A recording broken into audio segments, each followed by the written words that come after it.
Shalom, shalom, shalom, and welcome to Yah's Prophetic Poetry.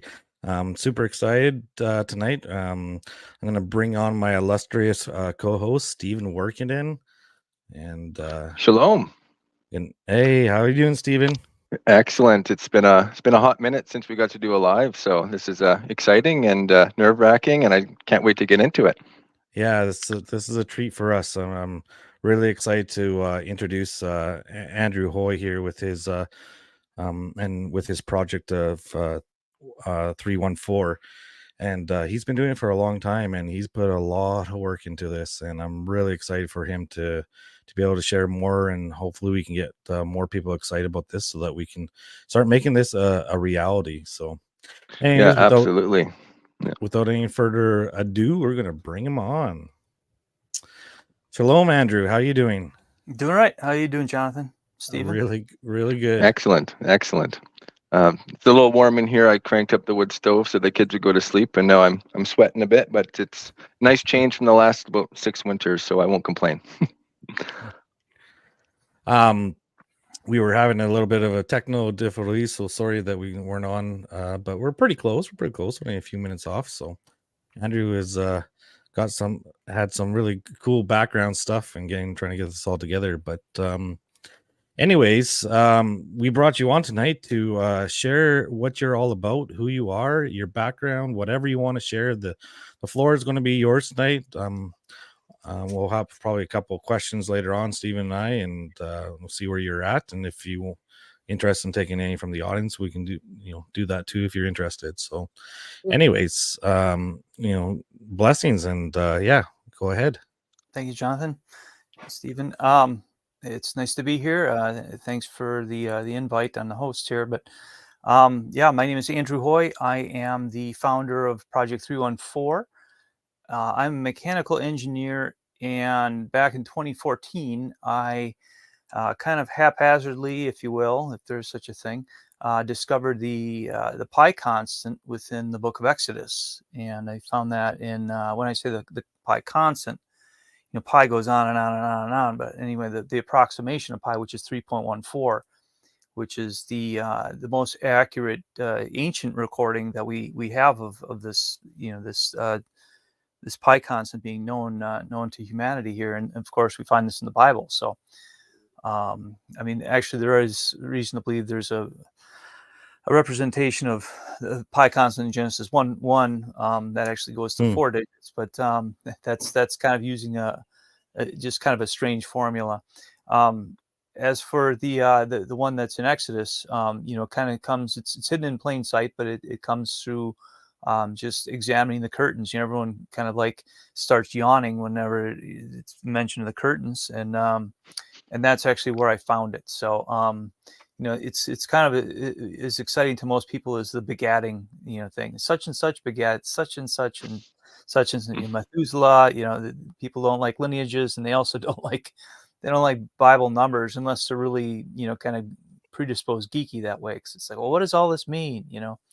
And so in discovering that, I'm like, I just kept pulling the thread and saying, well, because that's a big pointer to the circle. So for those who are not aware, the pi constant, or pi 3.14159 2, it just goes on and on.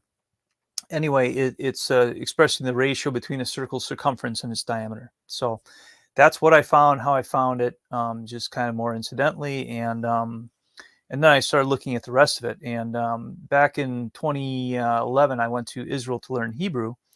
And in that, I learned also to not trust my English Bible. So, or being highly skeptical of it anyway. And that's a slap in the face. That's a slap in the face to a lot of people. I'm not trying to, slap people in the face as I'm waking them up. But, anyone who wants to play the sola scriptura game and wants to also then say, or be either a King James only, or think that all these other translations are scholarly. They're all King James amped up, or just the same translator paradigms are held in most all these, and the differences are really trivial. But when you start looking at the Hebrew, then it really starts coming alive, as far as the detail, and it's like in this count in particular. So the way that it translates out in English, it's very awkward English. And, a lot of people, I think, have not accepted my premise here is credible, and I would even say hypothesis, but it really goes beyond hypothesis at this point, because, I've proven, beyond a reasonable doubt, 6 ways from Sunday, I've actually got, physical models I've built, to represent what's in the text, which I can do word for word, what they can't. And that's part of the problem is everyone's interpretation. Even when you go to the English, you could go to a Google search right now and type in tabernacle and see what it looks like. Well, it looks like a whole bunch of different things, but one thing is consistent. They have this dopey box shape with a courtyard, and everyone's like, well, it says 50 by 100, and so as far as they're concerned, case closed. And this guy's just an idiot trying to make a name for himself. He's trying to get people to distrust in the Bible, and whatever other accusations, or but mostly it's ignorance, because I haven't been challenged on this by too many people of note or of authority, and so they're whether they're trying to wish it away or just thinking that I'm crazy, I don't know. They can think I'm crazy, and that's fine. But this discovery and getting into the kind of the flesh and bones exegesis on it, it's really exciting content. And so I founded back in 2014 then Project 314 for Tabernacle Research and Restoration. Research in that we're always learning more about it, but also trying to share the results of the research. And restoration, again, before we restore anything physically, we got to restore it in the minds of people, and so this is where I'm at on both fronts. And so I've embarked on a number of modeling projects. I've just started one kind of recently for a larger. I actually, when I say I've been in the process of refining a 1/75th scale model, which is something that you can build on a kitchen table real easy with your kids. Yeah. And then I've also got a either a 6th scale or a 5th scale or a quarter scale in progress. I'm as of today, I just moved into a shop where I'm starting to build. And so this is a paradigm. I'm sorry, this is a very direction shifting point in the course of the project. As far as being able to do this larger scale modeling is really it's exciting, and I'm just almost intimidated by it, because it's quite an undertaking. But how big is the shop you just got? Well, the shop is let's see, 24 feet by 40 feet, or if you kind of prefer, maybe 10 meters ish by what is that, 8 by 10 meters if you metric people. Oh yeah. No, we're feet still up here. That's about as big as the space I was living in for the last 2 years. So that's a pretty big shop, though. Small house, big shop. Yeah. And realistically, I can't set the thing up in there, but what I can do is, a lot of these pieces are big pieces, and I have a number of different, what do you call it, manufacturing operations I need to conduct. I need lay down space and all that kind of stuff. So this is a real. And it's a good location for me, and so I'm really it's actually wood stove heat too. So nice, perfect. Chuck some of the shavings in there. Yeah, it's not probably, well, actually you in BC you're dealing with a lot of the you get kept warm a little bit by the Pacific Ocean there, but that's if you're on the other side of the mountains. We got mountains in between us and the ocean. Sometimes it brings like these pressure systems, or they say like these atmospheric stream the one year, then it's a low pressure front the next, a Nordic chill the next. Like they keep changing the names, but the wind changes, comes down kind of from the west and the north, blows in over the ocean, and it gives us a bunch of snow or a big cold chill for a week or two at a time. And where I live, it's not too bad. It's pretty hot in the summer and it's pretty mild in the winter, but you get 2 to 3 weeks out of the winter that it can get down to minus 25, minus 35. That's Celsius. I don't know what that is in American, but Well, yeah, that's where they cold. It's match, cold. right? Yeah. That's where they match. The scales Yes. match at is it minus 40 or minus It's minus 20? I always 40. forget. Yeah, Minus minus 40. 40. Yeah. Yeah. Minus 40. So the colder it gets, the more they match. Yeah. Yeah. For me, I'm about 9 hours north of where Steven lives. So he lives in Well, we call it seven if you drive like yeah, I me. guess. So yeah, Yeah. no brakes. But he lives more in we call it pear country or they grow a lot of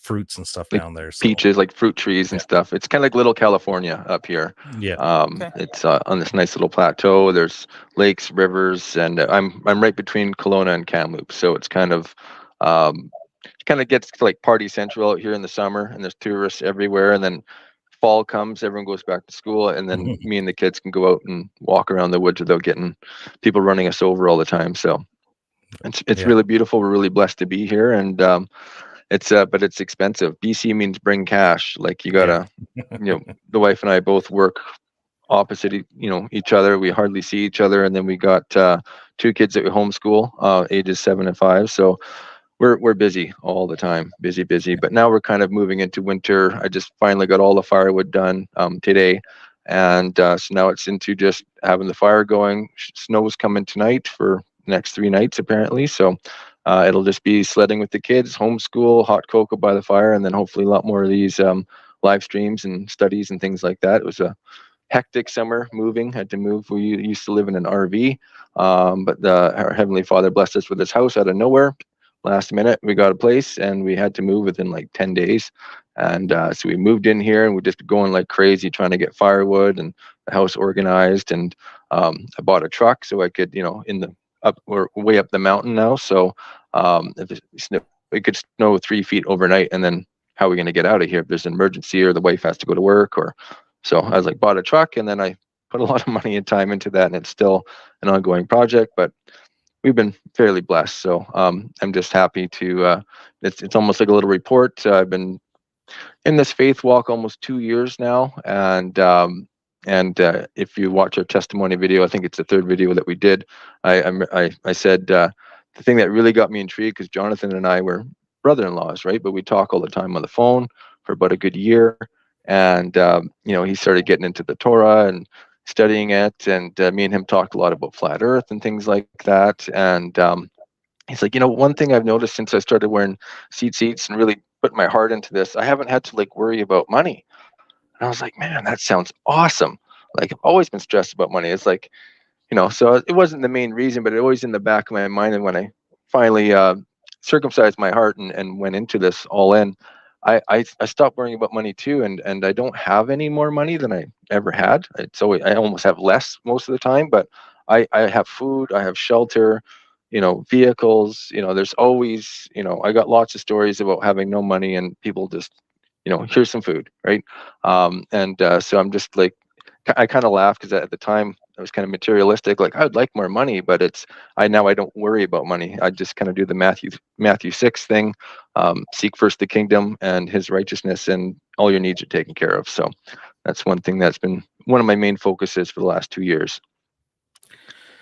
So Andrew, you're from it's Wyoming, right? Not Wyoming, sorry. Wisconsin, sorry. All those W's and so many states down there to remember them all. But yeah, so were you when you were first started looking into this, were you living there at the time, or were you in No, I was living in Wisconsin. Yeah. You were okay. Yeah. And it was, but you went to Israel for a time period, right? Correct? Yes. Oh, yes. Left there in 2012. Okay. And so when you came back is when you started seeing this aspect of the tabernacle. And well, it wasn't that direct in that sense.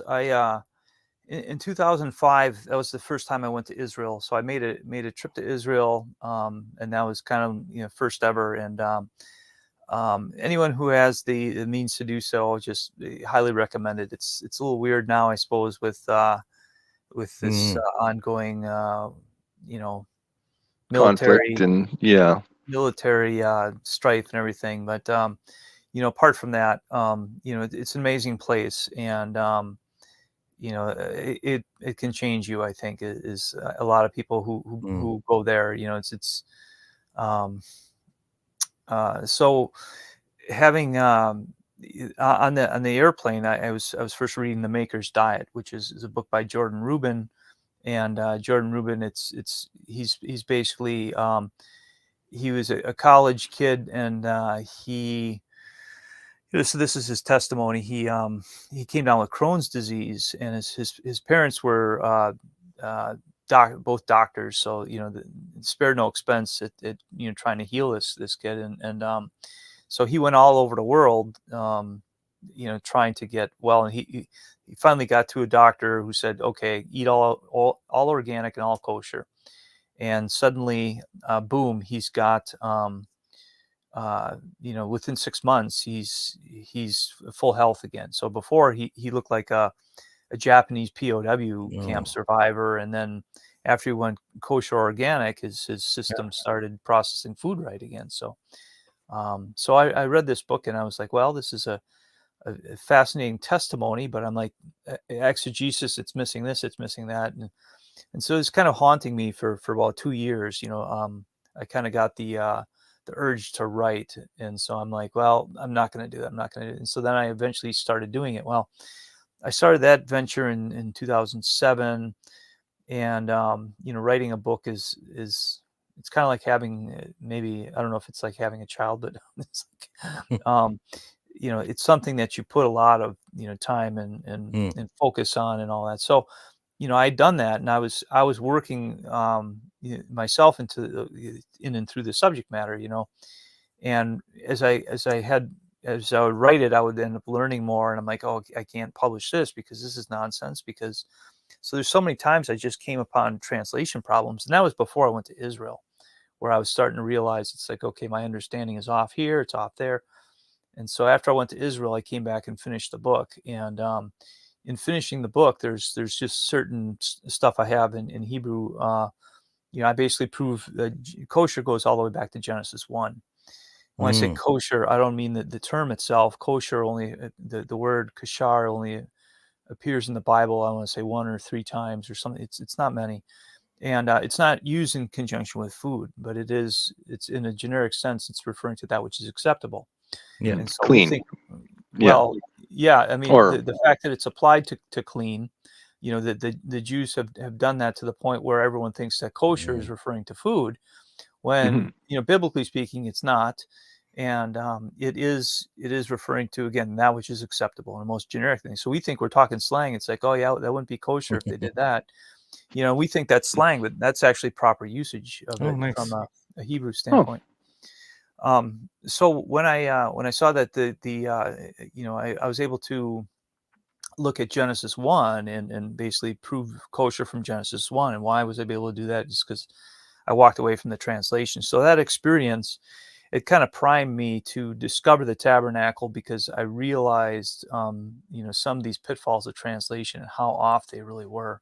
And this is what, as I was studying a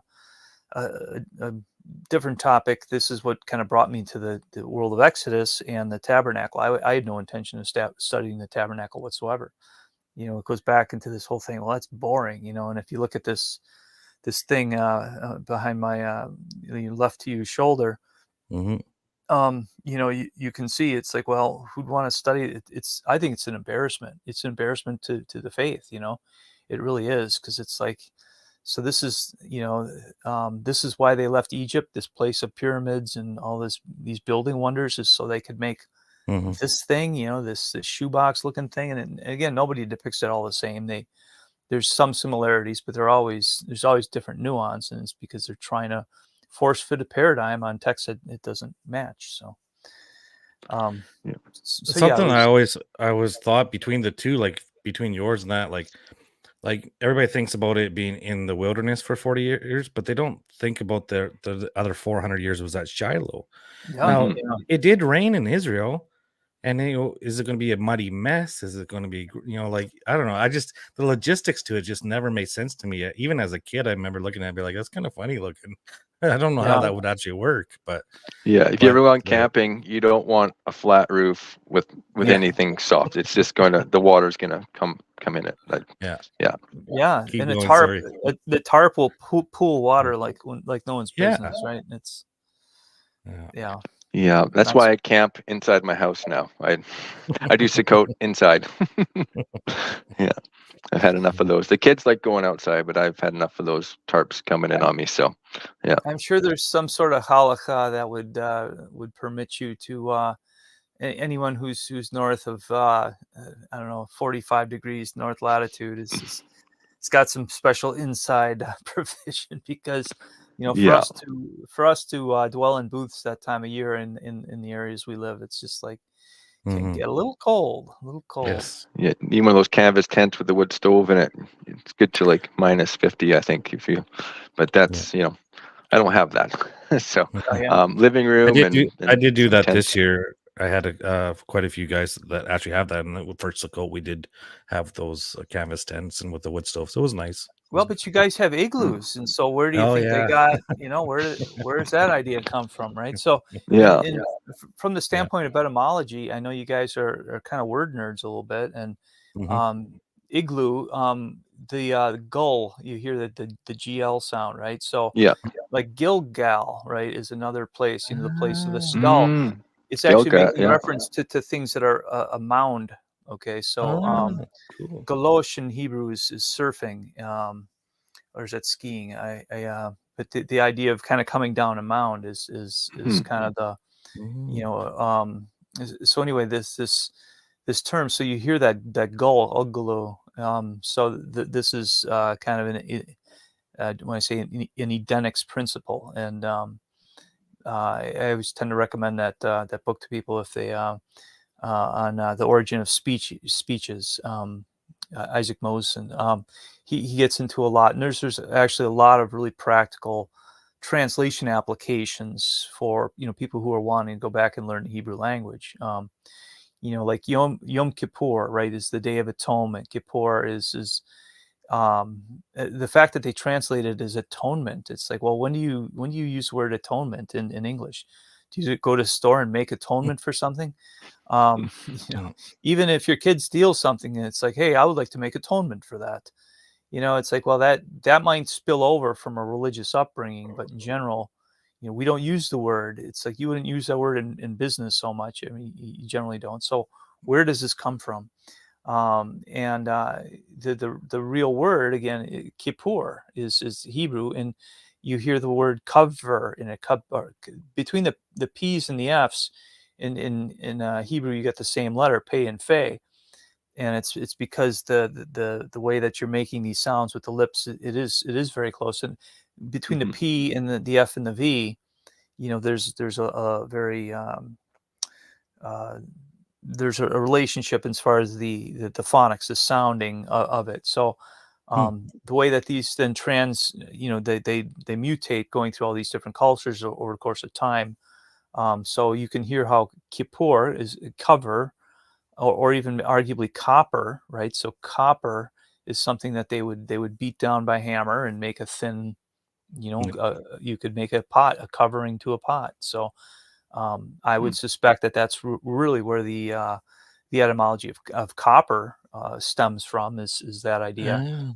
In Hebrew, nachoshet is copper, and that comes from nachash, and nachash is the word is translated as snake or serpent, right? So it's like, well, what do you got? Something coiled up. And so again, the Hebrew makes more sense than anything all the time, and sometimes we can bring these. And actually, nachash, if you look at it backwards, sanaka, snake, is found in nachash. It's backwards. Look at that, eh? Yeah. Yep. Now, isn't there a word that it comes out as evil, but it's backwards? I can't remember exactly. It was it's not on my question list for you, but it just reminded me of it. Like the word evil in Hebrew was something else the other way around in English or something. It's been a long time since I looked at it. Can't remember what it is now. Yeah, I would have to think on that. It's kind of edge of my brain. I should know that Yeah, off the top of my head here. So. there was a rabbi we used to listen to, just kind of before I just started coming into understanding Torah and stuff. It was Rabbi Daniel Lapid. He writes the Ten Commandments about business, I think it is, or something like that. He has like 3 or 4 books out there, pretty famous. He's from Seattle. Anyways, he talks a lot of words like that. He does talk about that word evil. I don't remember what it was or not, but one of the other ones I was thinking about when you're talking about that is like the word mercy seat in English, and that that there's no seat, Propitiation. or Yeah. it's the atonement covering or something like that, or like the covering. Yeah, the idea of mercy and the idea of seat. So you have kasa. I mean, um, whether kasa is referring to the covering or a chair. Like if you're sitting down on something, it's like, well, now I'm covering the chair, but it doesn't make me doesn't make all seats. Oh, I'm sorry, it doesn't turn every cover into a chair top, right? Mm-hmm. And same thing with mercy. Chen is, and so you don't find that word coupled together. And so why why the translators have opted to, call this the mercy seat. It's like, okay, well, the Almighty, He is merciful. Mm-hmm. And, if you want to say that He sits between the cherubim, so then you can infer seat, right, from that, some of that language. So it's not to say they get this in a total vacuum, but on the flip side, it's like, just leave the language alone, let it speak for itself, and let, translate as raw and literal as you can, as mechanical and awkward. We don't need Shakespeare to understand the Bible. We don't need, if anyone thinks that, some people think that King James sounds very poetic, and it's like, well, I was never in the thespian crowd or whatever to do, all this fine arts acting, but I'm just I don't. It sounds eloquent, just like anyone who's coming from. Anyone from England automatically sounds smart to us, right? Because it's like, oh, they got the proper English, and we're just talking. And Wisconsin being as far north of the border, I'm sure people consider that I have an accent, and it's like, well, you don't think you have an accent until you go someplace else, right? Yeah. And so, with respect to the accent, I was calling a place on the phone for work at one point, shopping for some basically large gas valves. And so I asked the guy, it's like, hey, you have anything, in a 6-inch or an 8-inch? He's like, well, because it's like, yeah, that would be like that would be enough to heat all of Toronto or something. But when I was talking to them, they were thinking I was Canadian, because we might throw in an A here or there, right? But we get the take off, you hoser, that kind of yeah. stuff. Strange Brew. I Yeah. don't know if anybody has watched Oh yeah, that, but yeah. famous. You call everybody buds. Hey buds, Yeah. or bro out here. A lot of it's We bro. wear Yeah. toques. Yeah, we're toques, and We we only drink have a maple syrup 12-hour to cycle. start our day. Yeah, but actually have a question for you, Andrew, about talking about words here. The word tabernacle. I was just watching, trying to brush up and study up a bit on some of your content you made there on your channel, and if I recall correctly, the word tabernacle means like, or something to do with it being made in the image of God, or tied to that imagery. Well, you have a number of words that are being used in this capacity so you get the tent of meeting, is one way it's translated, and the other one is tabernacle, and the other one is you were just mentioning it, this idea of in the image thing. So getting into these terms, so ohel, I actually had my Hebrew teacher in Israel gave us a mnemonic to remember how these word tent in ohel is the Hebrew word for it, and she actually she's 5 foot, probably 95 pounds, dripping wet, but she had this voice, and this is the power of Hebrew. That when they speak Hebrew, they learn how to pronounce things gutturally, so they really project. And she had I think she was actually a drill sergeant, but she had the voice and the power of a drill sergeant, And she said, because she didn't like the army, but they all spend time in the army, right? And she says, here's how you remember "Oh hell" is tent. Say, "Oh hell, I'm in a tent." Oh. So that's the basic word is translating out as tent. So that's used in conjunction with the tent of meeting. And the tent of meeting, actually, if you take a look behind me, the tent of meeting is defined by, the other shoulder here, by this, I can't, the courtyard, which the outer, I'm touching the Oh, white, right? So, yeah. so this is where the totality of that is. The Ohel Moed is the tent of appointed times, or tent of seasons, or tent of Moedim, right? Moed, Ohel Moed. And so this idea that it's, I actually have an article on talking about how this is I think they use this as a clock and a calendar in part, right? Because it's this big That's tall fascinating thing, to me. That's cool. kind of sundial like, etc. But what else is it intended to do and convey? So it's another point and purpose of the people who are so, oh, this doesn't do anything and doesn't mean anything in my life. So I'm trying to elevate people beyond that simpleton thinking of like, if it's not a salvation issue, it must not matter. Or it happened to the Israelites thousands of years ago. That's good for Sunday school, right? But now we're upstairs in the pews. It's all Jesus and tithes, right? Yeah. And then never mind how Paul said something about these things being written for our instruction, right? It's in a practical present tense thing. So, but anyway, the Ohel Moed is being bound by that exterior, whereas the Mishkan then is defined by 10 curtains, which is basically Exodus 26:1 through verse 6. So it talks about the Mishkan being 10 Uriot, or 10 of these curtains or fluttering things. And so that's getting into the second definition. Mishkan is getting into the etymology of that. You got, and this is another, to credit Mosen, I didn't realize this until reading some of Mosen's stuff kind of recently.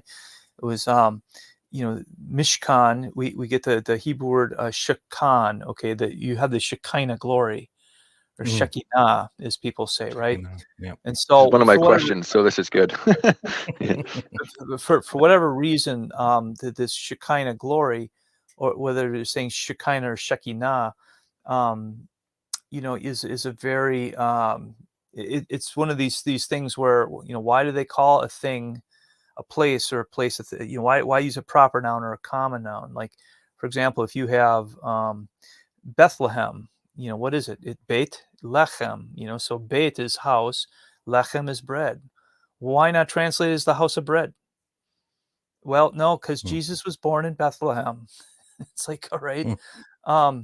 So, but to say that he was born in the house of bread, was that freak us out too much? I mean, to say house of bread, why transliterate in one place and then translate in another place?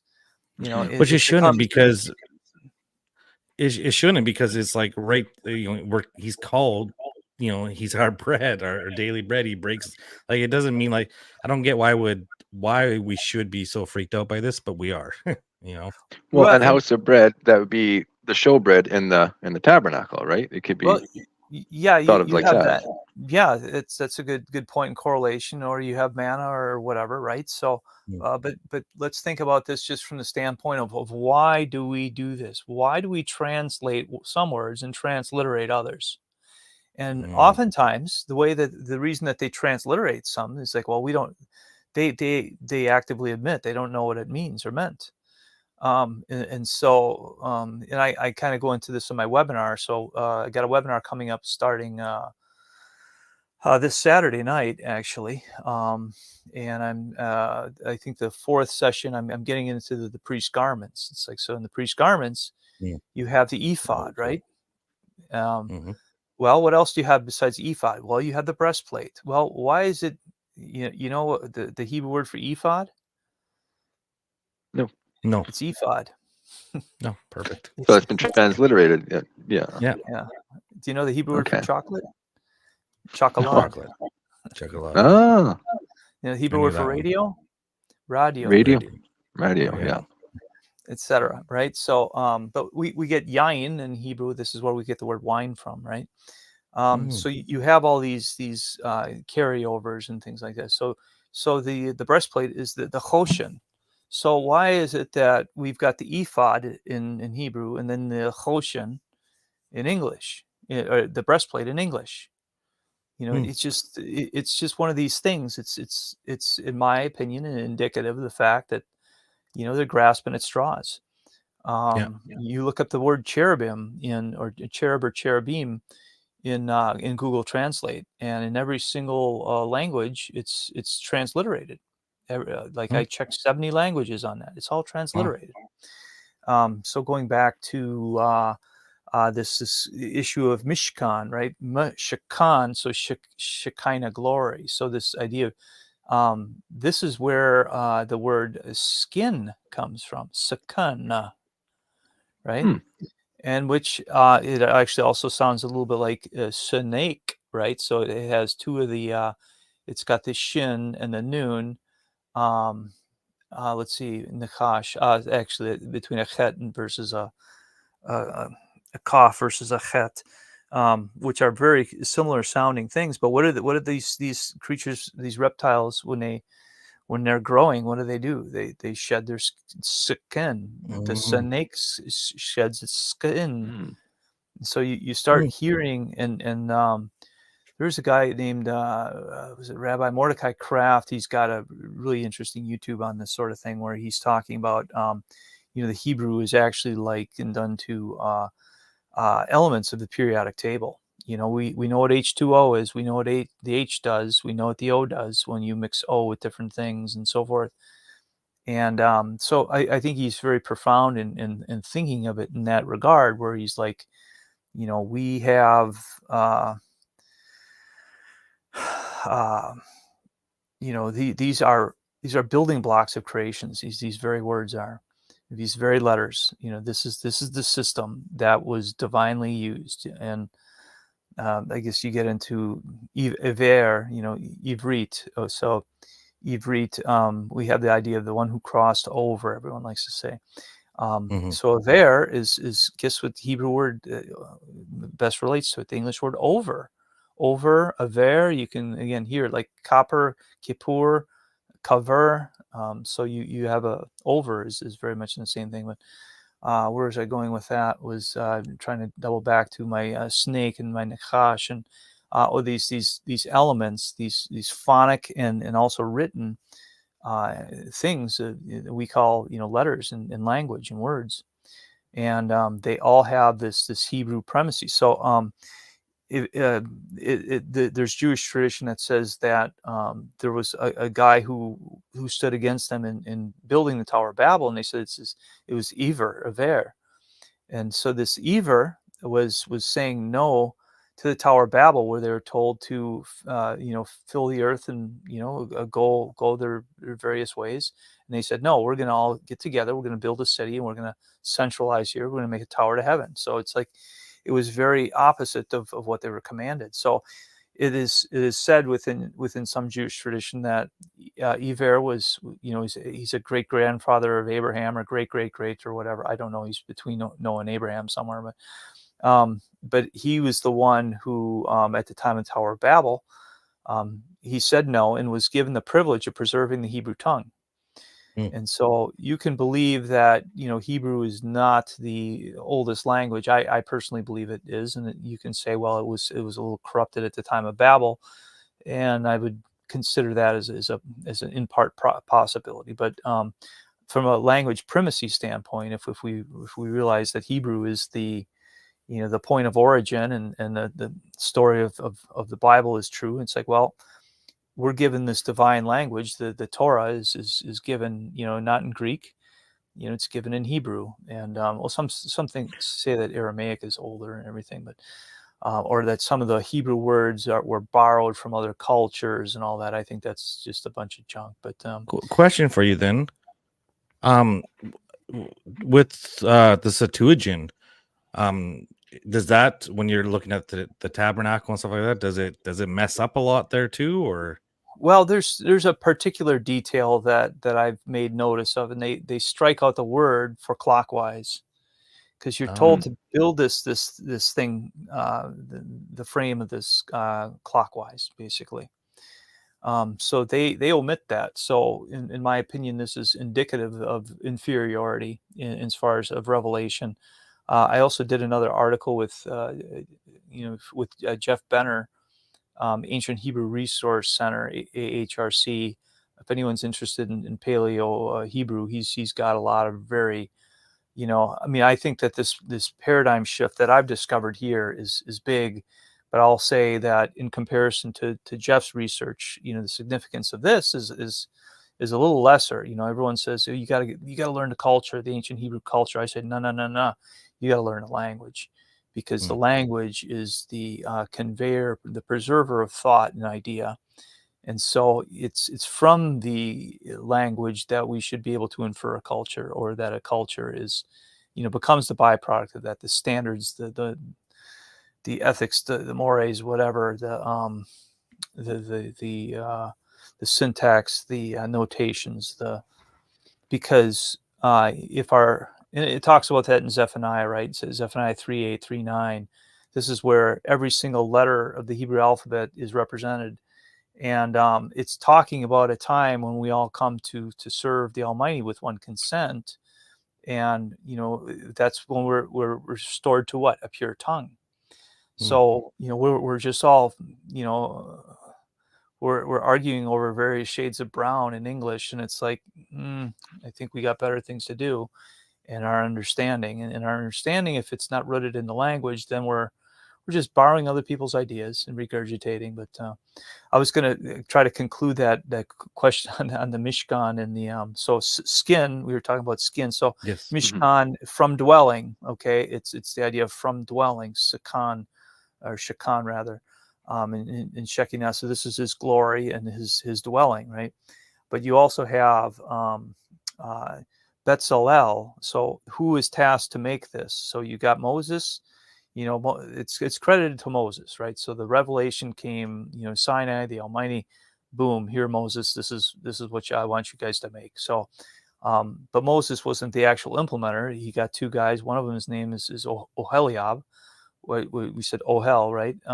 So father of the tents, or father, tent father, or whatever. So tent daddy, if you will. Or you have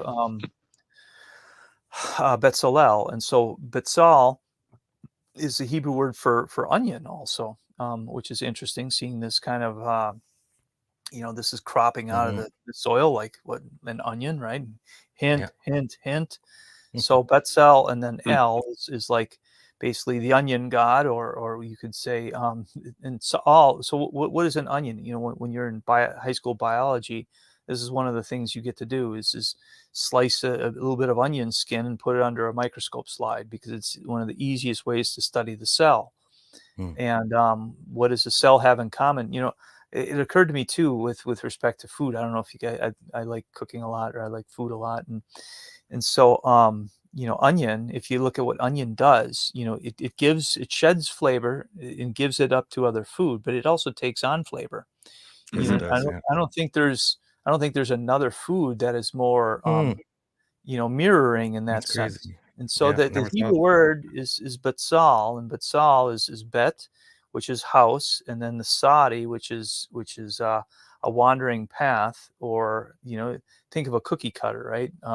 And then the Lamed is a staff or a teaching thing. So so the word Sa'al with this the Sadi and Lamed, that's usually translated as it can be translated as shadow.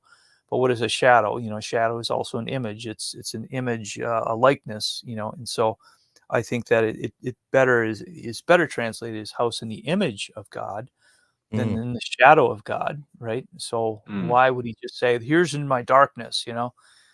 So if this is getting into the idea of this is it's representative of his likeness, in my opinion. There, so. Which that brings me to another point I was just thinking about in the whole image and the dwelling, because we know that, well, I'm fairly certain that you at least you're aware of biblical cosmology, the model, right, which is like a flat plane with the dome over top. Sure. Much like the tabernacle, right? So, and I think it was David that said, where can I go? I go down to Sheol in the grave. I can't hide from your Holy Spirit. I go to the heights of the heaven. You're there. So, as spirit fills the whole world, but spirit, as far as I can tell, is different than his glory. And so, this house, this dwelling, that's in his image, that's where his glory can dwell on earth. And I just found it interesting that the one that you have modeled up here is shaped just like our creation model. So it's kind of like he's made a big house with a little house inside, and then he can come down inside that little house in the big house. And they're both kind of, they both look like an eye. If you're lying on your back, it looks like your eyeball. Also, bearing in mind the imagery. So any thoughts on that? Yeah, it's I tend to tell people I've mentioned this before. Whether someone is a they're a flat Earth person or a Bible Earth person or a baller, thinking we're on a sphere. This is something that's likened unto heavens, or it talks about in the book of Hebrews how. How does it say that? It talks about the priests that they serve in a tent that's likened unto heaven, right? Mm. So I can't think of a single. Go and Google the word heaven right now. Go to the image search and take a look at what comes up, and you'll never see anything that looks like, definitely nothing that looks like this, anyways, for starts, right? But no one tries to incorporate tabernacle imagery in pictures of heaven. It's like, well, how sad is that? Mhm. Yeah, there's a lot of different imagery, and again, that's why this Betzalel, this house in the image of God, is very. It's like, okay, well, that's pretty thought provoking once you start going at it. So it's like, well, people want to, they say they want to see God, they want to know what he's like, they want to know his character, they want to know this and that, and he's like, well, I gave you some pretty detailed instructions about my house. It's like, well, if you don't care what kind of place I live in, or and this is where you're wanting to go, it's like, you want to go to heaven, it's like you don't know anything about this place. So that's what's kind of blowing my mind is I came up, I made this discovery in 2014, and as far as drawing it up, I got it kind of put up into a CAD system in order to, those who are not aware, CAD is a computer aided drafting, program to depict three-dimensional shapes and images and everything that engineers typically use for design. And you don't have to be an engineer to use it. There's a lot of people who are using a lot of Mhm. these drawing programs. It's like when I was going to school, it's like only engineers kind of use it. Now it's like engineers and everyone else kind of. So Mhm. the 3D modeling is such a different place in this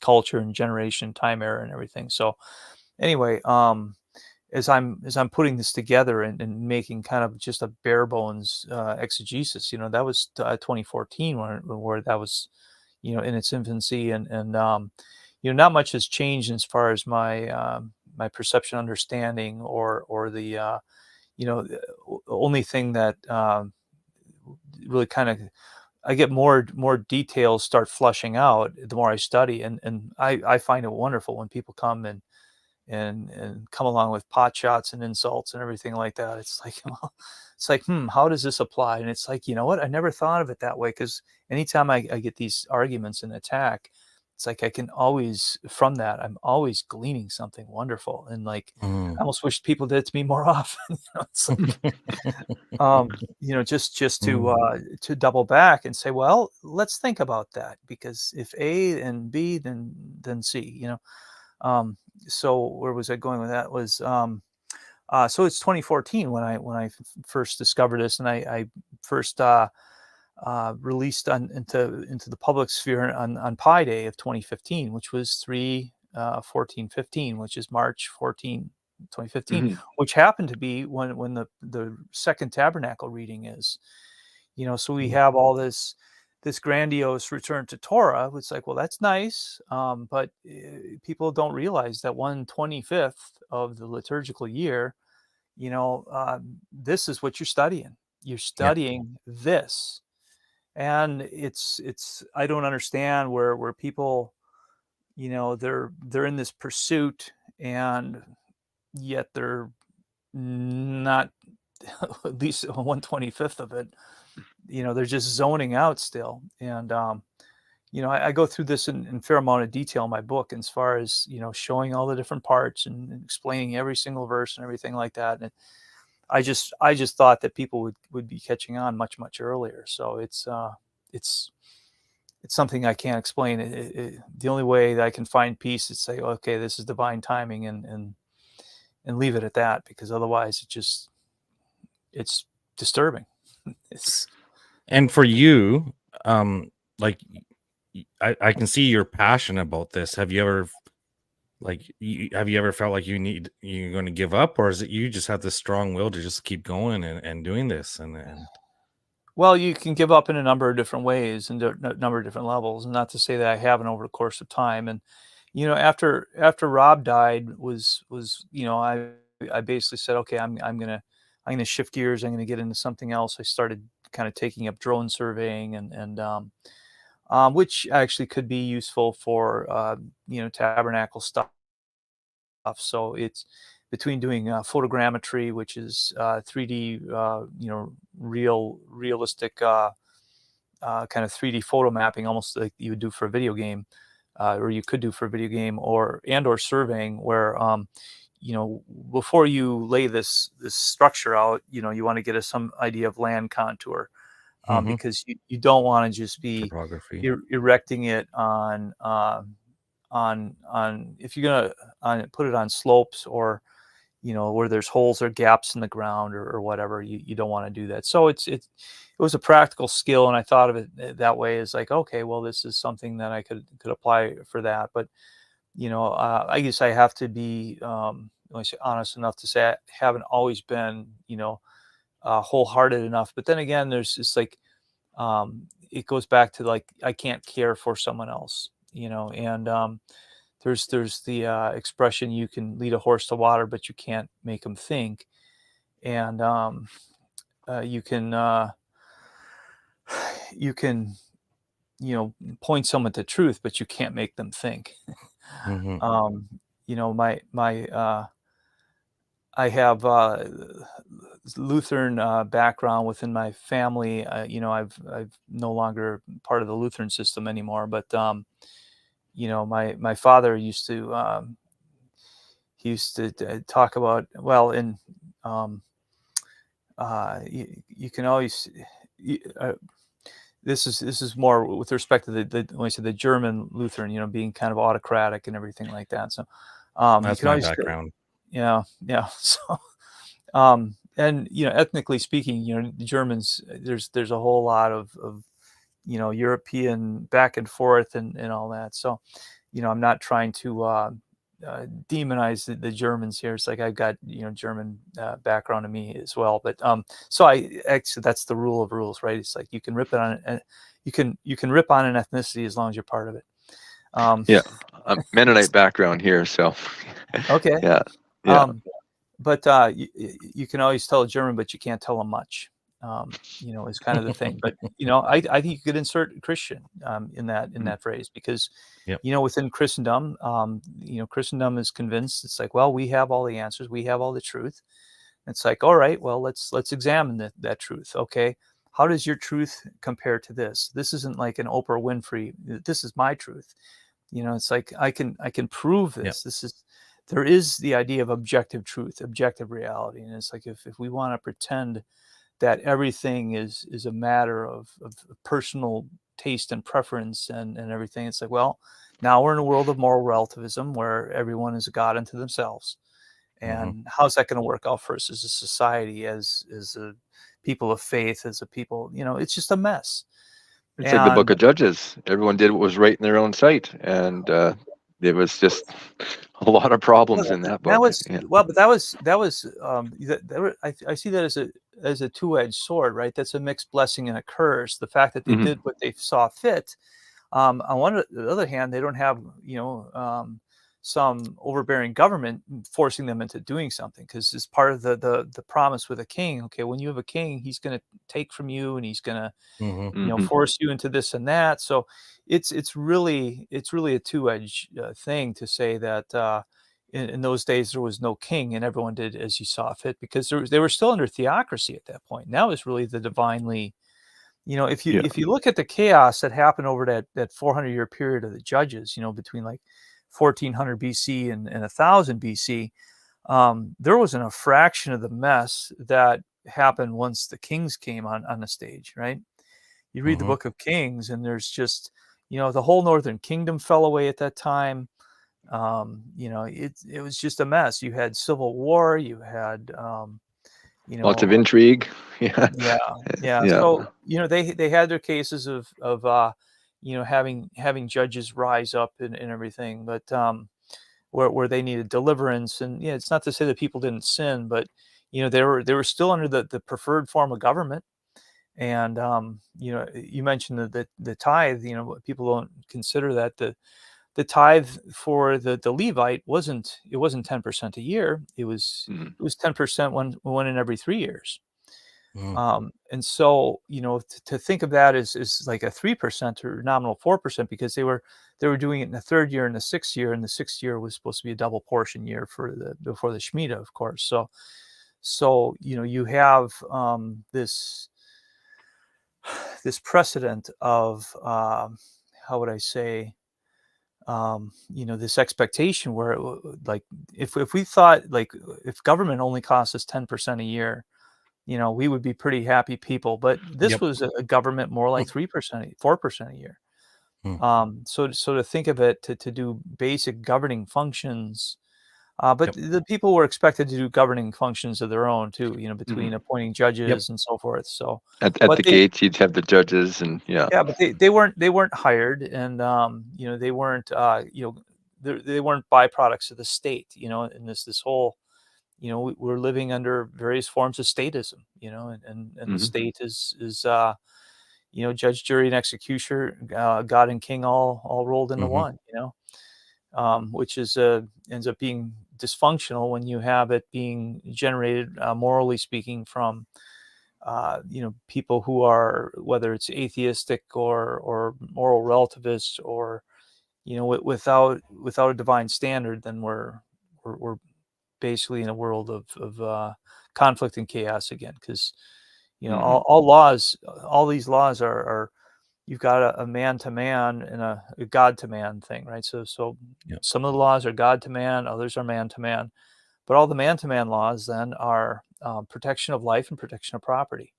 Those two things. And so when we have government exceeding those two core objectives, and you look at who owns all this land, there's in the Torah, there's no precedent for allocation of government lands as a, for example. It was all private holdings and stewardship and returning land to. You need to look into allodium titles, land patents. But anyway, that's another whole thing. We can talk about that another day. But that'd be like an 8-hour talk. I study that a lot. So, but Jubilee. We have no Jubilee. So anyway. I actually want to ask you about Jubilees. Does Jubilees talk about is there anything that, any of these other books other than our, out of our 66, is there anything that talks about the tabernacle, helped you out in knowing things, or? Not in particular. The camp in the Book of Enoch is of interest. There's debate as to what happened to the tabernacle when it was decommissioned at the time of Solomon. Let's see, where am I going with this? The Mishnah is one reason that they believe that while the tabernacle was in Shiloh, that they had these stone walls around it. And so they depict this structure with stone walls and still a fabric roof. I don't know. of any part of a structure you want to have more permanent, it's usually the vertical one where the rain is stopped and blocked. If between a roof and a set of walls, I'll take the roof usually. It's if you're trying to protect yourself from the elements. But and that's, I guess we were talking about ohel. So ohel actually is referring to something where you can have it doesn't need to be a roofed structure. It can be nothing more than a wall, or dare I say a snow fence. So this is a different in the paradigm. And this took me a while to figure this out, that the word tent, and if you listen to was it like Rabbi Sachs, his name is, he's a guy out of the UK. He's like the big honcho, or he was. Is he deceased now? I forget. He's like the head rabbi in Europe, or in England, one of the two he was. And so he was talking about this as it relates to the sukkah, because sukkah again is different language than ohel or mishkan. And where am I going back to on that? Oh, on the ancient. So the Mishnah, it's because they use the word dalet, and dalet is the fourth letter, like our letter D. You have the Greek letter delta that's based on dalet, of course, but the ancient Hebrew word picture it's referring to a door, right? So with the earliest, and some people call that Proto-Canaic or what do you call it? Paleo Hebrew, right? So the Paleo Hebrew image being a door, and the letter. This is a case where we have the letter T. Well, if I tell you to go to the plumbing store and get me a T, well, you're going to come home with something other than a letter in your pocket. Yeah, there's that Sesame Street guy, right, selling letters. Like, how would you like to buy a letter L?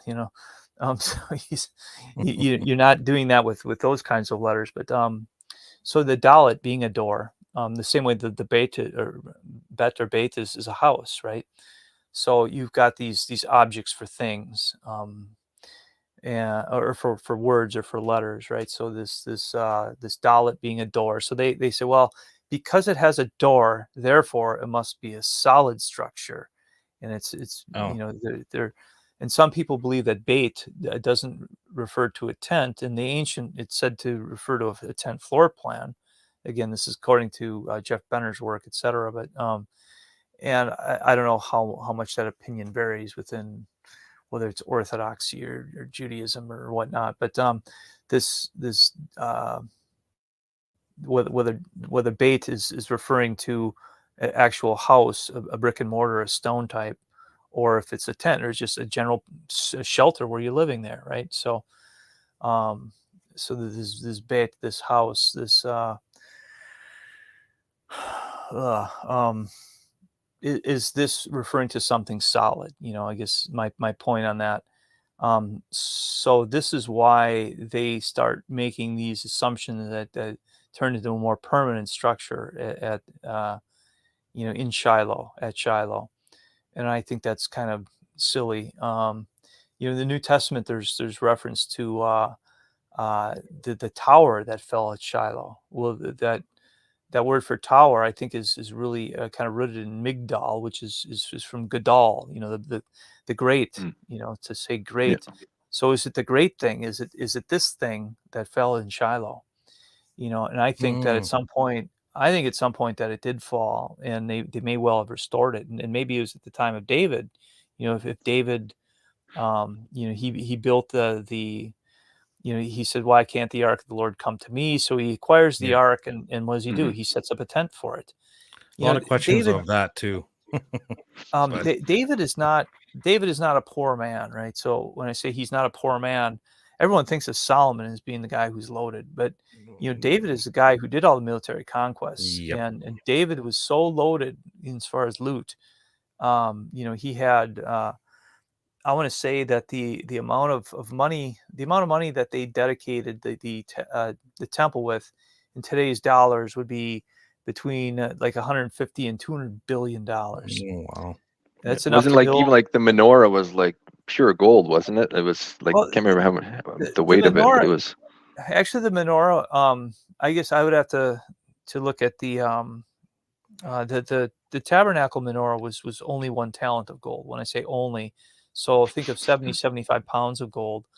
But in the scheme of things, the amount of silver and gold that was used in the tabernacle would have only been closer to between 50 and $100 million. Okay, so going from 50 to 100, so the temple was 1,000 times higher as far as the raw metal value, etc. I shouldn't say the raw metal value, the construction costs of it. So David had all these spoils of war, and he had his share of military campaigns, and he had all these countries paying tribute to him. Mhm. So when people are thinking, oh, David's just got this set up in like a tent, like from a rental agency, like if you have like, weddings, you might have a wedding in a tent outside or something like that, or a county fair or something like that. We think of a tent as being trite. We don't think of it as like, well, maybe it was this, maybe it was something like this. I suspect that David rebuilt something like that, Mm. because he had a huge affinity towards the priesthood. Um, That's one of my questions actually for you is the ephod. Why was David wearing that and communicating with it? I thought only priests were to wear those. I would have to go back and look at the language on that. The fact that he was wearing an ephod, whether he was wearing the choshen, I would be more concerned about that, because there, that would quite arguably, that could well be seen as a usurpation, but you also have, I guess, the possibility of David kind of functioning in the capacity of the Melchizedek order, or Melchizedek, the righteous ruler, Yeah. righteous priest. And I'm open to that as a possibility, if not a probability, or almost even a certainty, almost. But I wouldn't. It's not a hill I would die on. But if you got that whole son of David and the Davidic dynasty idea, and the son of David, this messianic expectation and this level of greatness, it's associated with David, not only because of the military conquest, not only because of the income, but also the spiritual and the obedience in the heart, right? So David, the man after God's own heart. People don't think of David, so why don't we call David beloved?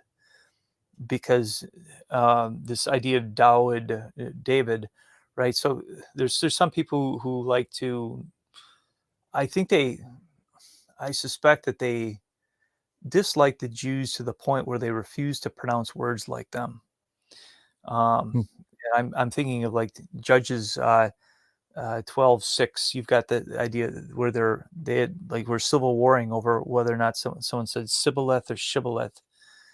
So this T, the sh sound or the s sound, or whatever. So they were developing some regional dialect and difference between the northern and southern kingdom, and so there's still a lot of animosity between Jewish people and the people who are quote unquote Hebrew roots, or people who are quote unquote Torah pursuant, or people who are trying to get into this Israelite, Ephraimite, whatever identity they want to either assume or project or embrace, or whatever. I'm not saying it's all illegit and hostile, but on the other hand, some of it is a bit hostile. And I was talking to a rabbi in Israel, and he said, it's like, okay, well, if you guys, and he was just saying this kind of more hypothetically instead of like directed at me, because he was helping me understand this tension, right? So he says, okay, so let's say that the lost tribes are coming back, and they're Ephraim. It's like, well, which Ephraim are you? You the ones that fought civil wars against us and teamed up with Egypt and things like that. And it's like, it's a good point, And so when I hear people wanting to take on, systems of pronunciations that are so radically different than, what our Jewish brothers and whatnot have maintained for the years, it's like, when I wanted to learn Hebrew, I didn't do it at the Baptist church down the street. I flew Mhm. part of the way around the world to, Mhm. learn it from the people who've been using this at least. And people say, well, they just use it religiously, and modern Hebrew's nothing like, and that's just nonsense. Mm. Um, the amount of influence. So my point is shibboleth and sibboleth, and so even within Jews, you have the Sabbath. So we have Sabbath, we have Shabbat, and we have Shabbos. Okay, Shabbos, so yeah. where the where the tav sounds like an S as opposed to a th. So if you go looking up Strong's, it'll say with a th. Okay, so I'm not saying that was incorrect at some point in time, but we've got within Judaism, it's like you can tell if someone's basically Sephardic or Ashkenazi in their heritage base, that they say Shabbos or Mhm. Shabbat. Hmm. And that's just one point of difference. But when I see people who want to say it's Dawid and stuff instead of David, it's like, all right, or you could say Daud. Okay, so this is the interesting thing. So you have how do you spell David's name, right? Is Dalet, Vav Dalet, and so what is this referring to? It's beloved, right? So Mhm. he's beloved. So why don't we translate his name and just say, here we have Hezekiah. So what is Hezekiah? It's strength of Yah. Chazak is his strength, and Yah is Yah, right? So why not say this prophet was called strength of Yah, and why not say that this guy named David is beloved? So he Mm. was beloved, and he was beloved, towards the Father, and all this. So this is where his greatness was stemming from, right? And where's I going with that? Was talking about the greatness of David in the time of the kings, and uh, so the amount of money that he had, and his ability to set up, probably a full blown Mishkan, and whether or not this thing fell at Shiloh or whether it was a weather thing, but it sounds like from the text that it killed people, right?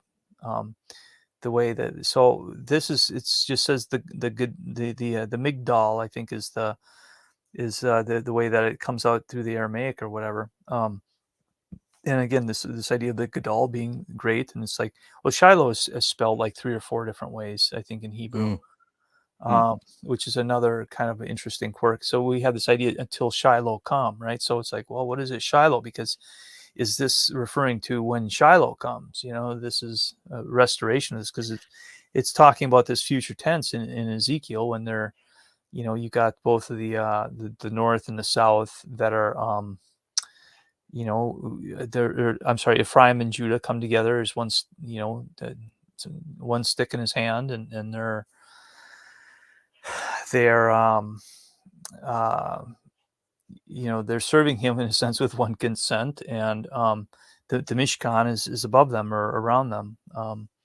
This dwelling place. So it seems to make reference to a return to this. So so people are expecting like the third temple and nothing but. But if it's true that there's nothing new under the sun, that which has been will be again, well, why should we then exclude the Mishkan from our eschatology? Yeah, which actually leads me to another question, is because Hebrews 8:5 says that Moses was given an exact copy, or to copy it exactly as you can and make it with the earthly materials. So that leads me to thinking that Yahweh, his tabernacle in heaven, in the heavenly realms, is like the one we have behind your left shoulder there. So when I go to Revelation, was it 21:16? It talks about the measure of New Jerusalem coming down. Would that be a cube, or would that be, a dome shape? Because I looked in the Greek word there, seems to mean squared, but when I look at the root of it, it means quarters, which can also apply to a circle or a dome or a half a sphere shape as well. Yeah, you said 21:16 I there. believe it, yeah. 21:6 or 16. Yeah, okay. So we have tetraganos. So tetra. I remember playing that game with the blocks Yeah. falling. There's Tetris. always how many Tetris? I There's always 4, right? Tetris, yeah. I lived in an RV for 2 years. It was always Tetris. You want to do anything, take things out, use your thing, put it back. So otherwise you couldn't walk through the place. Yep. You got to build your stack high, right? That's right. It's to the roof. Yeah. And the taller things got, the faster things fell. Yeah, and we also lied to ourselves when we got it. We said it's small. We're going to be able to clean it, no problem, because it's a small space. Yeah, that was the dirtiest, fastest. You get dirty so fast, and then to clean it was like just where do you put stuff while you're cleaning? There's nowhere to put it. So there's just towers of things stacked all the time. So and the kids run through there and tear it apart. But anyway, It's a challenge. yeah, it's a challenge. So yeah, this idea, and this is where I just, I start having a gag reflex to King James again. The city lieth 4 square, and the length is as large as the breadth. Anyone who's looking at that language, you can say, all right, well, this is quite clearly part of whether this is a base of a cube or this and that. The length and the breadth and the height of it are equal. Oh, that's definitely a cube. Well, what about a basketball? What if I told you that the length and the width and the height of a basketball are all the same? Is it cubical anymore? Not so much. And people cannot fathom anything besides that we do measurements like refrigerators. Because if we're not measuring something like a refrigerator, it can't be measured. Mm-hmm. In the States, of course, we build everything with what? With wood pieces called 2x4s. Are they 2 inches by 4 inches? No, they're not even that anymore, right? But the point is they've kind of settled out at a standard now. They haven't figured out a way to make them hollow yet, but I'm sure they'll get there. But That's the truth. Now, we started it up here in Canada. We called it beetle kill. They try to get the beetles to chew out the insides. You're lucky if you get a straight one. Now they're all hockey sticks. It's, right? Yeah, Yeah. it's brutal. So our what do you call it? Our paradigms of measurement keep us going in this direction, and then our translations just add to it all the more. And if anyone has studied the Tabernacle and you start to see these languages again, you see how they've omitted the language for clockwise in the Septuagint. Whoops. I thought, are things built precept on precept? Well, that precept doesn't matter so much, Saith who? Saith the translators. And so this is a case where they could have said exactly the same thing using a different language, but they didn't.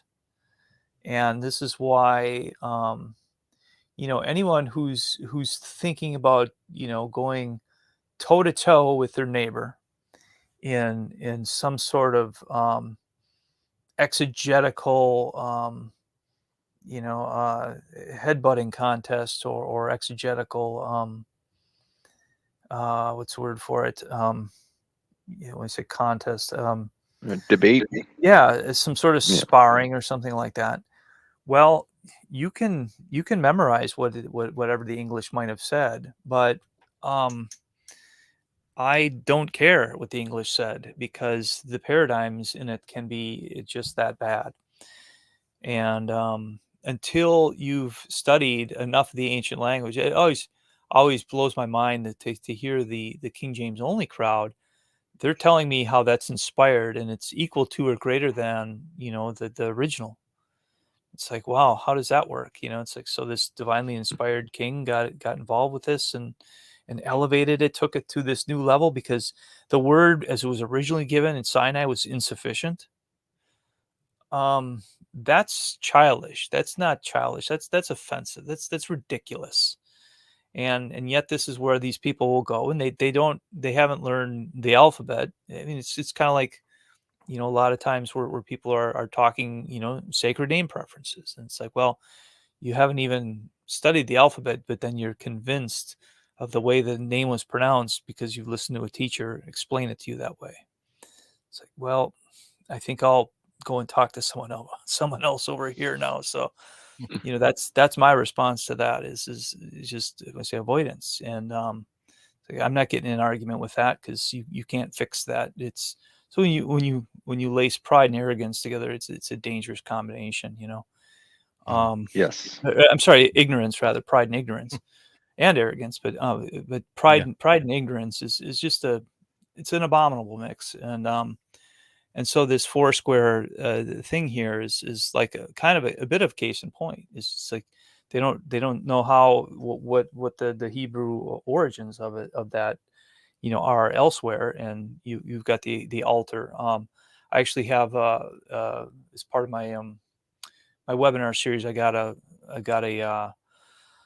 couple hour presentation on the altar, and I get into this term. We in Hebrew we got rabua, and so what is this based on? This is based on the Hebrew word arba, um, and arba is Hebrew for four, and so you got rabua is you mentioning quarters, right? So I kind of mentioned that in one of my books. There is this idea that we have 25-cent pieces. Well, yours are magnetic, of course. It's just ridiculous. Or you can pick them up with a magnet. The Canadian quarters, right? Yeah. Some kind of metal in there. Yeah, but it's a ferrous. It's a ferrous based metal that is usually magnetic there. But anyway, the fact that those are 1/4 of a dollar. A dollar used to be something other than a loonie, right? And it was, loonie for the American people, of course, is just like our George, except for it's in paper. It's like a Susan B. Anthony. But Canadians were smart enough to make them out of metal to instead of having all that paper waste. Although it's not paper, it's fabric, right? It's cotton. The dollar bills are, but they don't get too much wear before you gotta trash them there. So so let's see the money, or so-called money. The quarters. The quarters, what shape are they? Do they have right angles on them? Do they poke holes in your pants pockets? No, they don't. They're round. So get over it. Quarters, quarter doesn't have to have, it doesn't have to be four squared or four cornered in that cases. So tetragons. So my guess is, so you have a decagon. So a tetragon. Okay, so is it tetragon? Does it need to be four corners? Is it referring to the corners or the sides? I guess gonos. I'm not sure the root of that, but the idea that it's four sides versus four quote corners. And even if it is four corners, are there interior corners or exterior corners? Because guess what? A compass is four corners. It's four corners of the earth. It doesn't make the earth in a square shape. The fact that it has corners, and the word for corners there in Hebrew, you have the idea of extents. And so this like the idea of wings, it's let's see, kanaf is wing, and it's like the extent, the reaches of, so it's to say seats.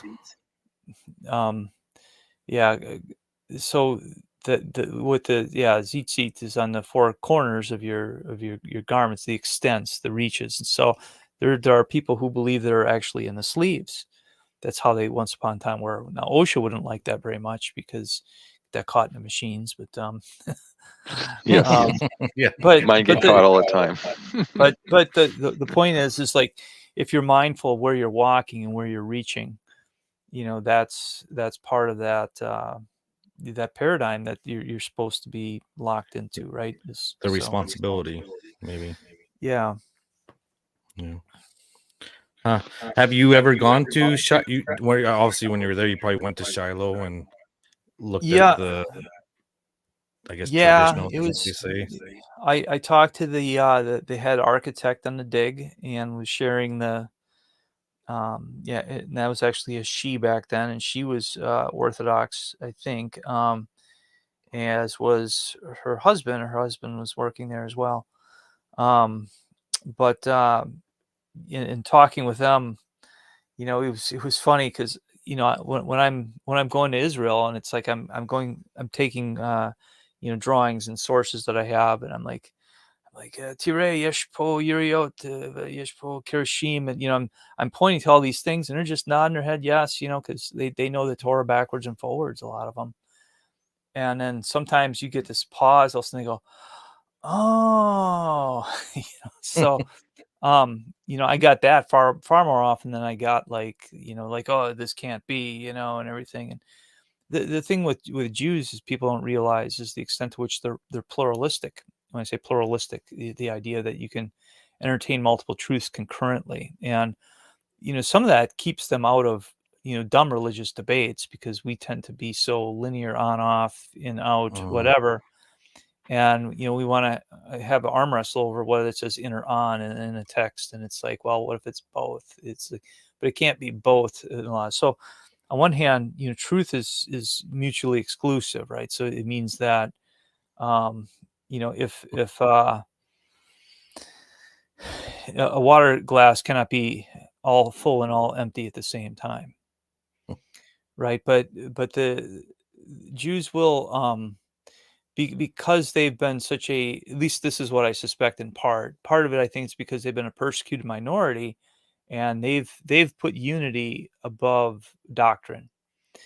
And you see them working that out, I think, culturally, because it's them against the world. If the world hates them, then they're like, we got to stick together, because who cares what you think about, your halakha here or there, because, you can have your halakha, and I'm going to have mine, and we'll just, live a little bit apart, and we'll not we'll not make this an issue of division, because it's better for us. The only way we can survive is if we stick together. So I think that's part of where it comes from. We could learn something from that. We're like, damn it, I want it my way. Yeah, it's like so we'll make congregations, and if you look at the they say that there's over 25,000 Christian denominations that exist, and at that point, obviously, you don't. They might be, you might end up reducing them all into. It's kind of like that when you're reducing fractions. It's like you could say, 1 million over 10 is the same way as 100,000 over 1, right? You can it's kind of like fraction reduction. So at that point, you probably don't really have 25,000 that they wouldn't maybe all disagree with each other, but I don't know, enough random smatterings. It's like the color of cars that were coming out of Detroit. It used to be that you could pick the color of the car, whether or not you wanted the leather seat or not, whether or not you wanted 8-track tape, whether or not you wanted to get AC, power windows, and there was so many things in that matrix that the odds of them rolling out the same car twice in a month were exponentially improbable. So what does it mean what they send to the dealers out of random if you're not making it to order? Is this Burger King, or is this do it your way type thing? How does that how do you regulate options in that case? And so within Christendom, we've taken it that way. It's like, well, I can get it my way. I'll just start a new church down the street. But then they start creating a statement of faith, and pretty soon it's like, well, as if the Bible's not enough, right? So it's like they tend to be saying, oh, well, I believe the Bible, I believe the Bible. So there are a lot of sola scriptura people in principle, but then they feel they gotta comb out particulars in that and state exactly what our church is. Our church teaches this on this issue and that on this issue, this, and why it's always baptism and communion and salvation. There's 3-4 other things. So it's like their doctrine becomes their main identity, instead of their identity should be in Christ. Their identity is now, I'm a Southern Baptist, or I'm a Methodist, right? And we follow these creeds, and if you don't get confirmed over here in this, then you're out. Like there's no you can't go to heaven. Sorry. Right. So, being raised Lutheran, they told us that, okay, other denominations could be saved too, because as long as they believe in Jesus and this and that, it was, they kind of had their own formula. They said, well, they're wrong on this, but that doesn't mean they're going to hell, and so it was just this weird, dance that they would play on, like, who's in and who's out and who's safe enough to hang out by. And, there was just a lot of, but people are comfortable with people who are like them, right? It's like, that's why people want to know. It's like, when I was in Israel, it's like, are you Jewish?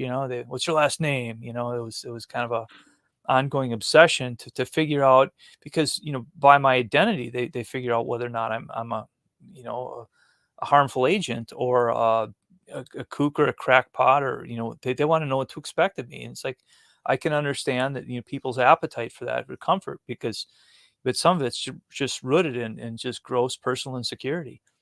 So it's like, okay, well, if you don't have security in yourself and in your relationship with the Almighty, then what? Where are you gonna, how much do you engage your fellow man?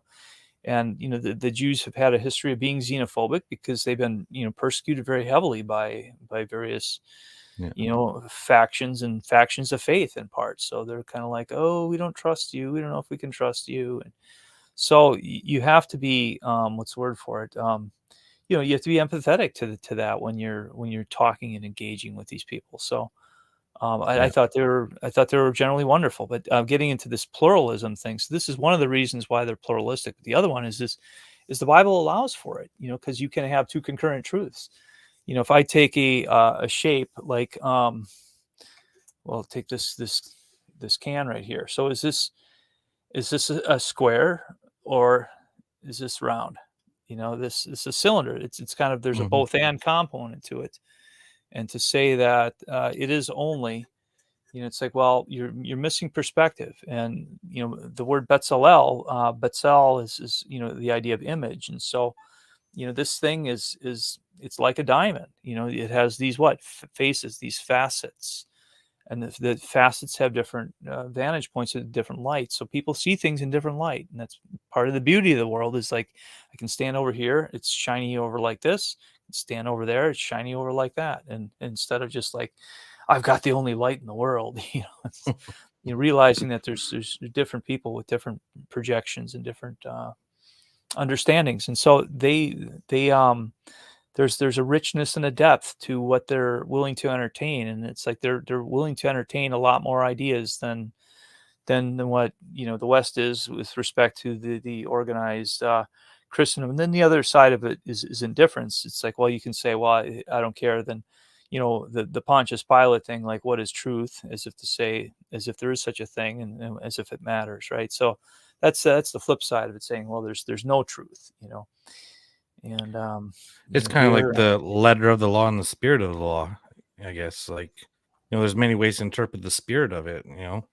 There's, when Paul talks about this, to me, it's like, the spirit of the law is like, it's snowing out.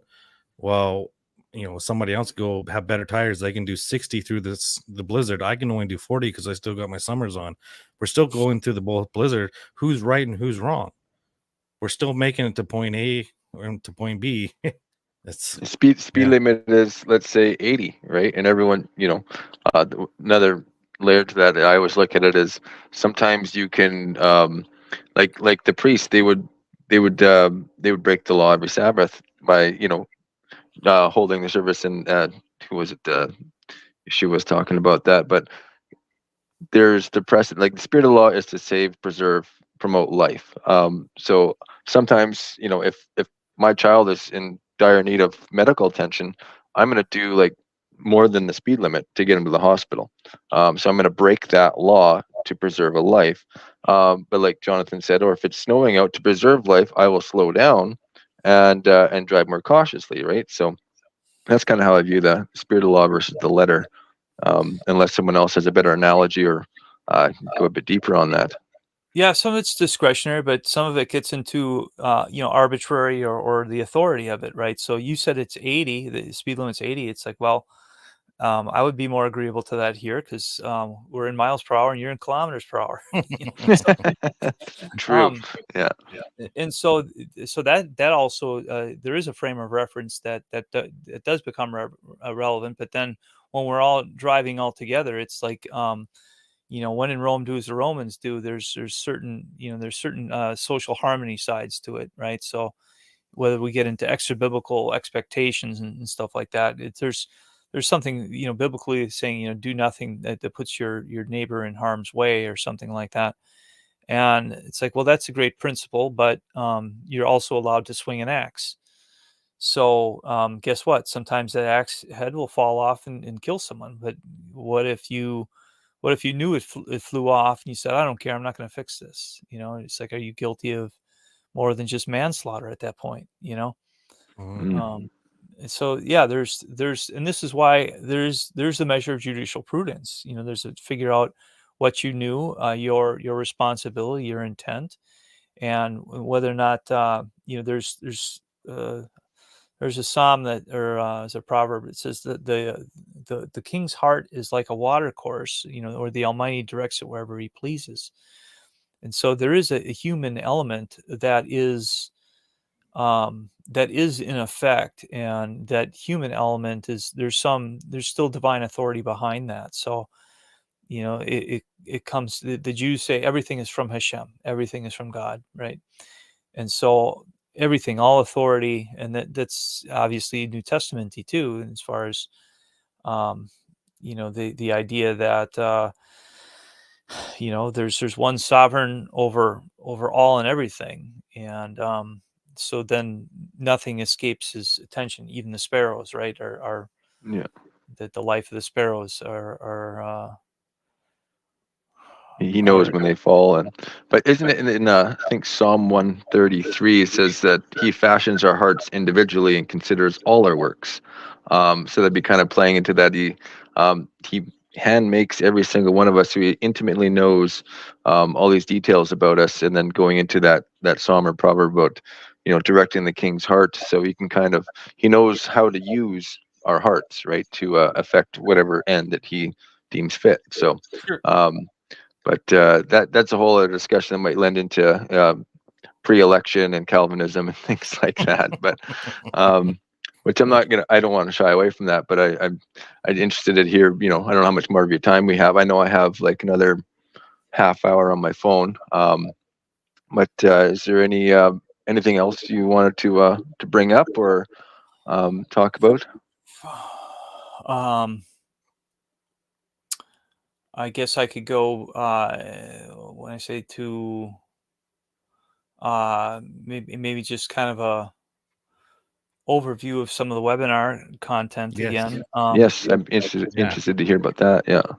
So the webinar, and I've gone for longer than I care to admit on on the aftermath. So I do Q&A sessions afterwards, and I think the longest we have clocked is 9 hours straight between the presentation and the Q&A chat and everything. So, and part of this is with some ambition of restoring some semblance of community. You got, Stephen is kind of in Fruitland at Timbuktu, and Jonathan and I were talking about where he's from in British Columbia. I was up that way, and I got flown in by helicopter to work on a hydroelectric plant, which they now just decommissioned, as I understand. And and that town was only 200 people, and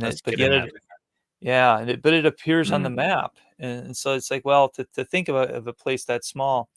I drove through the UP last week, and I when I say last week, I just got back.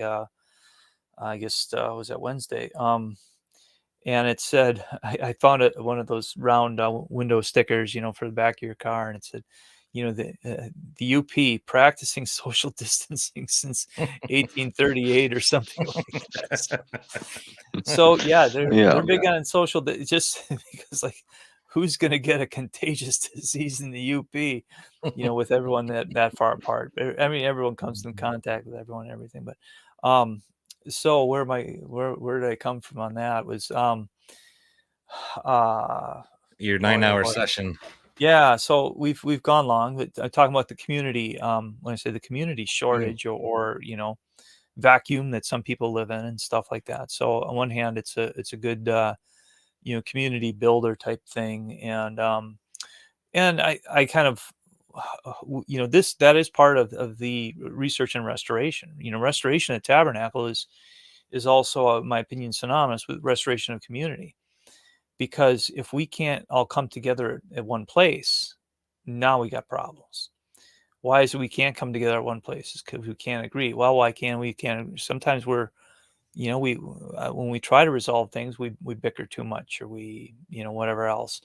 There's some of these feasts that I've been to. It's like, well, you can't talk about this topic and you can't talk about that topic. It's like, it's like, really, you have that kind of level of distrust for us as attendees, that we can't behave well. And it's like, well, even so, if it's not a topic, then chances are that, I mean, you just have personas that are just, it's like, why not deal with the unruly behavior on an individual basis, on a basis of persona? And so if we have someone as being unruly, then we'll correct that, instead of saying, well, now when anyone talks about that topic, whether it's calendars and feast days and the name pronunciation and Godhead and etc., it's like, well, why can't we just make sure that people are being civil, and let's bound it at that. Anyway, so with respect to this research and restoration, restoring the name, it talks about this being the place where he puts his name. And I guess I do get into that a little bit in some of my webinar sessions, but everyone is like, oh, it's Jerusalem and the temple, Jerusalem and the temple. And so I challenge some of that thinking as well, because the tabernacle and the Torah, the whole Torah, I joke with some Jewish friend I have. I said, do you know that Judaism is replacement theology? Because before Judaism, there was the Torah and the tabernacle. And it's like, well, they don't like to hear that, because that, and when you go to Israel and you go looking at books in the bookstore, I'm looking through all these Jewish bookstores that have a lot of religious content.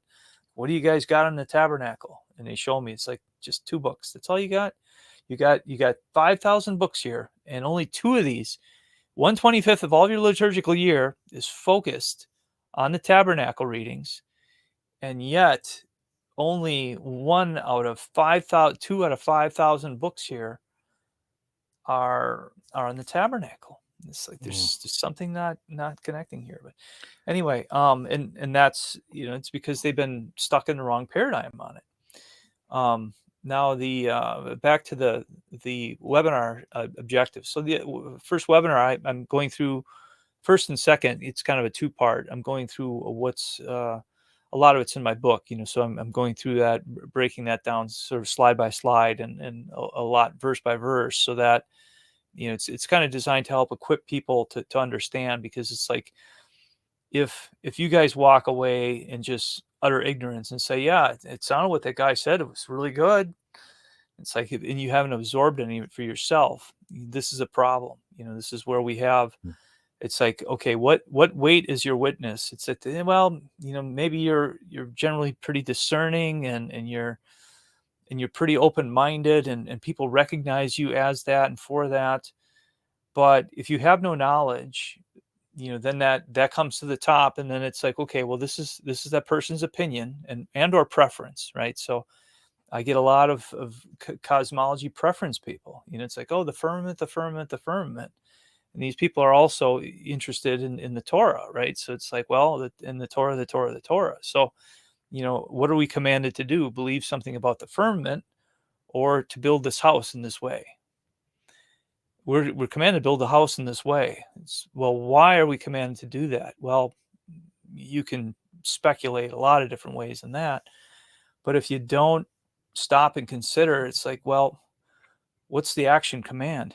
It's like, if we're not doing the action command, then I think there's a lot lacking. So, being able to equip people and get them to the understanding of how this is just not fanciful imagination, is a thing of importance. And that is part of, again, research and restoration. From there, then, with everything built precept upon precept, I do get into the anatomical side. So, Stephen, you were mentioning the eye similarity. Mm-hmm. Well, I kind of started on a book about, I don't know, 4 years ago or whatever, and I was kind of thick into it again, and after about a couple months, I'm like, I just have to stop. I just can't do this anymore, because as I was just doing more research without putting out content, and in that whole activity, I was trying to go head to toe and look at all the anatomical connections between this and the tabernacle, and there's some amazing ones. So of things that had to do with the eye, I had 16 pages of content, wow. that are comparing this thing, to the human eye, and it's like, do we think this is by mistake? And we get into all this language. King James strikes out all sorts of anatomical language. They translate everything as side, S-I-D-E. It's like, well, here it's With the rib. talking about, yeah, a rib, and here's talking about a thigh, and it's like, well, why is it that the Hebrew is using different language, and then here it's coming out in English is different, and people say, oh well, Hebrew is just a language. It can mean so many things. It's like, no, it's English that's the broken language, and stop pretending it's the other way around. English is Stop. backwards. It's a brutish language. Yeah. It's and it's English Babel. is the doctrine of accommodation. Yeah, and it's Babel. It's a mixture. It's 1/3 French, 1/3 German, 1/3 Latin origin, I think, if I'm not mistaken.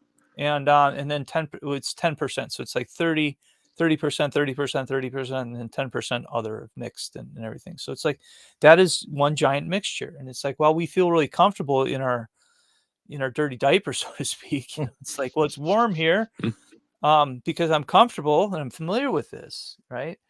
And that's how we work that. But it has all these glaring omissions that the King James only people are just, will sadly never experience anything to the contrary, and it never will awaken to any other thing. So it's like, all right, if you want to be in your system, the system that says, don't have God speak to us again or we'll die, it's like, you can take up that theology if you like, and you want a minister to intercede for you in this way, and it's like, all right, yeah, let's commit to being ignorant. Hip hip hooray. So anyway, so the third session I have is on the anatomical, all this rich language and everything. And again, I only kind of scratched the surface in there because I haven't had that much content. I've wanted to have people with medical backgrounds to come, and it's like, do you think I was learning about ophthalmology when I was in engineering school? No. Like, I'm like digging all this stuff up separate, and it's like, I could just imagine if someone looks at the tabernacle and comes to learn the tabernacle from a biblical and a Hebrew perspective, and they've already got a command on anatomy, they're going to see way more things that I have never crossed my mind, never really imagined. So A quick thing to ask you too. I've heard that like the tabernacle was like part of a hospital as well, right? Like you would bring the sick there, and they would the priest would look over them stuff. How if they're looking up at looking at the tabernacle, and everything's like is going with the eyes and the joints and all that. Like, could it be like, I don't know. Well, like a medical journal that you're inside of, right? Yeah. Well, okay, so and there's a guy who kind of speaks to that. Some of that is named Alfonso Manzo. He is a naturopathic doctor and a guy who's mapping Hebrew letters into healing and frequencies and all that. And anyone who hasn't seen some of his work, it's really interesting stuff. So I think that there are things to be gleaned and learned in that, and pulled out of it in that way. So I think it is part of of an instruction, if you will, to learn how the body works and its different parts and pieces, without having to do intrusive surgery or whatever. Now, whether or not they're bringing sick people, say between sick and or unhealed, they wouldn't be bringing people in that capacity. But if you weren't, wounded in a dare I say, an oozing sort of way, did people get healing there? Yeah, I mean, if you look at the story of Hezekiah, it talks about where they were, and that was, of course, post tabernacle, but where they started resuming feast keeping. And so as they're keeping the feast again, they are Hezekiah is praying that they be forgiven because the people didn't know everything about being clean and this and that. And it's Mhm. really interesting in the language. I'm just quoting the English here or regurgitating it. It says, and like, and the Lord heard Hezekiah's prayer and he healed them. So, there's a corollary obviously between forgiveness and healing, I think. Mhm. But the other thing is uh, I guess whether or not you create an environment, and if you have the divine presence, in your proximity like that, it's like, well, one can only infer that and assume that good things are going to happen to people surrounding it and everything. Um, so I guess on Sorry, the oh sorry to throw you off. I was yeah. just was thinking about it. But beyond the anatomical, then I get into dedicate a session to the priesthood, the garments. You're asking before, I think that the tabernacle and the book of Numbers is instrumental in interpreting parts of the book of Enoch, with respect to the courtyard and encampment and so forth. Um, so that I'm getting into that in the fourth session. In the fifth session, I'm getting into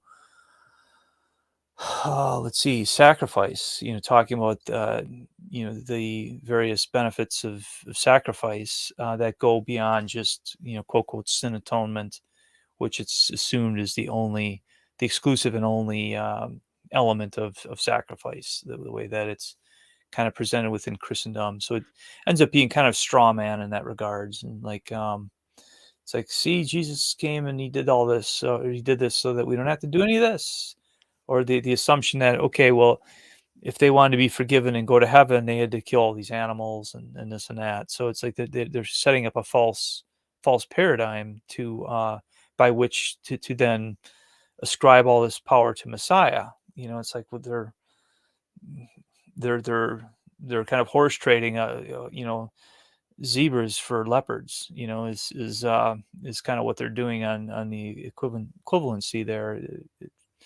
Just very strange anyway. But apart from that, I also have a session where I'm getting into some esoteric Judaism, looking at some of the wedding covenant stuff, and that there's a lot of interesting parallels that are found then again in the tabernacle, getting into the Christology, and even some of the teachings of some of the biblical Kabbalistic types that what they had to say. So I do a session on that, and now everyone will say, "Oh, no, he's pushing the Kabbalah and telling people to start worshiping the dead." No, I'm not doing that. So um, everything in perspective, but and in context, I guess. With respect to the tree of life and a lot of that imagery, there's a lot of very interesting ideas, and Mount this guy named Derek Gilbert. Derek, he was pointing out the first when I went public with this on with Breaking Israel News. He's like seeing this and he's like, hey, look, it's the mountain of Yodhe Vave, and so to think of that in those, it is a mound, it is a mountain. We have the differences in English language between mound and mount, MOUND and MOUNT. It's like, well, how are these different? And we think of a mound as more of a smaller hump, and a mountain is usually something peaked and just much bigger, right? And so there's a size threshold, and then there's a shape distinction too. But we might call something that's kind of more mounded just more of a gentle hump. We might call that a mountain in the Midwest, whereas like Mhm. out west, it's like, well, that really doesn't count as a mountain. Um, so I guess I'm bringing those up to um, where is I going with this idea of the mountain of Yod He Vav He? So is this what we're referring to in the text when we're reading that language? Let's see. So part of my and the seventh, I get into the altar. We're talking about the four squared or the quartered altar. And basically last, I don't know, January. So I decoded or decrypted or deciphered the rest of when I say the altar, the copper altar. And it kind of left me perplexed for a number of years. So I understood it to be round, but I kind of just skipped over it. And so I feel it wasn't round on it, but the way I represent it is just cylindrical. Which isn't really a reasonable way to, when I say a reasonable way to present it, it's a simple way to simplify it, but on the flip side, it's not fully characteristic of its shape, as well as getting into a mixture of its purpose and its symbology and its shapes. And so I get into that in the 7th session. So right now that's is it 7 days? It's 7 sessions that are one week apart type thing. So Okay. I usually throw intermission week in there, just kind of give people a breather, and myself possibly, or sometimes needing some flexibility. But so I do one webinar per Saturday evening type thing, and so that's the webinar. And apart from that, I got a scale model. I got here is the manual. This is Spanish version that I have actually. Oh, cool. So this is getting it's a over 400 piece kit, and so I recently got back from Michigan, where we were working on doing some refinement with the manufacturing process for that. So I'm trying to gear up for that in the production and marketing world. It's well, there's a lot to all that, of course. So the manual is like, it's 42 pages at present, and it's you have the problem of the Tabernacle. It's really one of irreducible complexity. If you got 2 chapters where it's like, "Thus saith the Lord," and it's like, well, we can ignore this whole sentence because we don't care about it that much. It's like we don't get to do that. We're not really granted that as a we're not entitled to do that. And so why would we do that? Because if the word is good and it comes from a good God and so forth and so on, then why not treat it as if it's important? And why not treat it as something worth learning, right? Because we've always wanted to just glaze over it, and it's like, all right, well, we've done that for centuries or for decades or years, days, weeks, months, years, decades, and centuries. And where's it gotten us? It's dumbed us down quite a bit, And so, Well, like Proverbs 30, sorry to cut you off. Proverbs 30 is, I think it's verse 5 or 6. Every word of God is pure, tested, and stands. So, if he said it 4 or 5, 6,000 years ago, it's still good today. And like you said, context matters. But if he says this is good and this is bad, then it's still going to be good and bad today. Malachi 3:6, he doesn't change, right? So right, that annoys me as well, that people are just like, that doesn't apply anymore. That's, we don't have to worry about that. Wave the hand. It's like, these aren't the droids you're looking for. right, And and it's just like, do we believe this book or not? Like, it's, yeah, so that just kind of popped in my head when you were saying that. It's, and then you were talking earlier about truth. Do you want to just give a quick breakdown of that word? I have a couple minutes left on my phone, but I was just interested to hear the breakdown of that word truth, because when I looked into it in the concordance, it seems to be something that's like almost like a peg that you can hold something with, and it doesn't move ever. It's kind of the imagery I got from it, if I recall correctly. Well, the imagery I get from it really is, so the Hebrew word for truth is amet. They say amet, or in truth, or truly, or really. And so amet is like basically AM and T, or AM and Z in English. So what are those letters? What are they like? They say amet, aleph, mem, and tav. You've got the first, the beginning, and the middle, and the end. So right there, it's speaking of the whole thing of totality. Okay, the totality, the end all be all of everything. And so, I never thought of this. So Ima, is the word for mother. And so you start with Amma. The Am is referring to the mother, and then the the end of it, mut or met, mem and tav is referring to death. So this is cradle to grave. This is the totality of something, in that sense. So tav is the end letter and the intersection, and aleph is the leader and the strength, and mem is sometimes the chaos in between, and mem is shown as like water waves, and it's speaking in terms of this potential and this vastness. So you got those elements are being conveyed in what we see as quote quote truth, amet. So Well, that's awesome. yeah, thank you. Baruch Hashem, Baruch Hashem.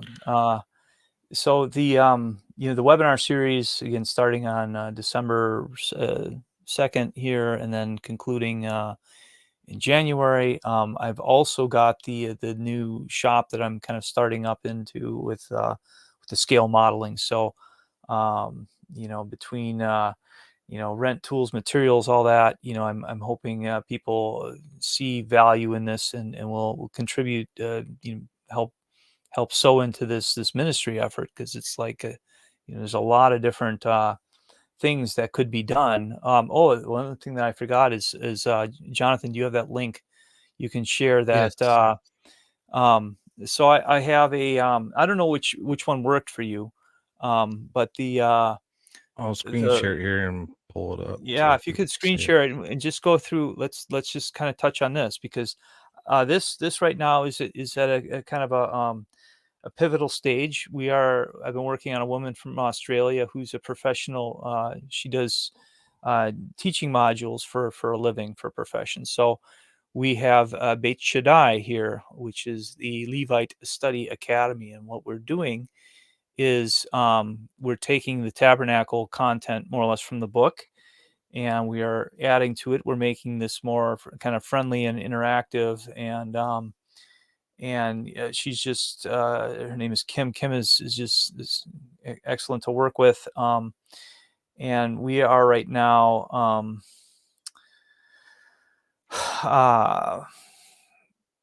we have developed a lot of the introductory content here, and I'm trying to get feedback from homeschooler people, or just enthusiastic study people. So we're looking to have this on my website, where we're gonna have a certain portion of it free, but then some of it's gonna go. I will have it where I'm hoping to expand the scope and getting into developing a lot of homeschool modules, but those would be, that would be a paid thing.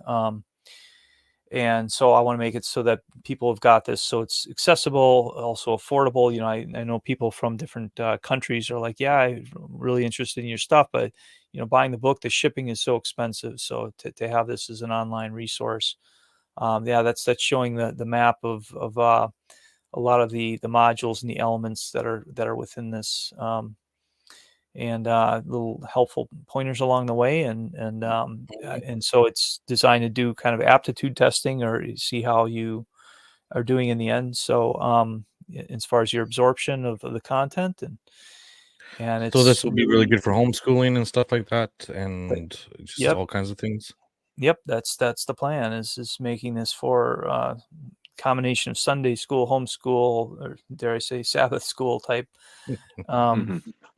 Anyone who's interested in learning Tabernacle stuff. The point of this is not to drive various doctrines into people's heads. It's to bring up this Tabernacle research and restoration. So that's my story. I'm sticking to it. I love it. I can't wait to check that out. I'm kind of more ADHD. I kind of get lost in things, and that looks like a very clickable, get lost in it kind of website, which I love. It's very navigable. It's easy to navigate, and it's the layout. We're putting a lot of thought into that. So not to say that none of it will change, but so we're looking for feedback right now from anyone who wants to do some test driving of this. This is kind of beta test module that we want to get whatever feedback that the community has to offer, and then incorporate whatever lessons learned we get from that, and kind of finish it out, flush it out that way. So Yes, I do believe it's on your website, right? This one, or is this the new one? I need That's to not yet. post that as a link. I have a link that's jumping to the to that host right now. It's being hosted off my website, but the plan is to host it on my website. But right now there is a website link on my website, but it's not.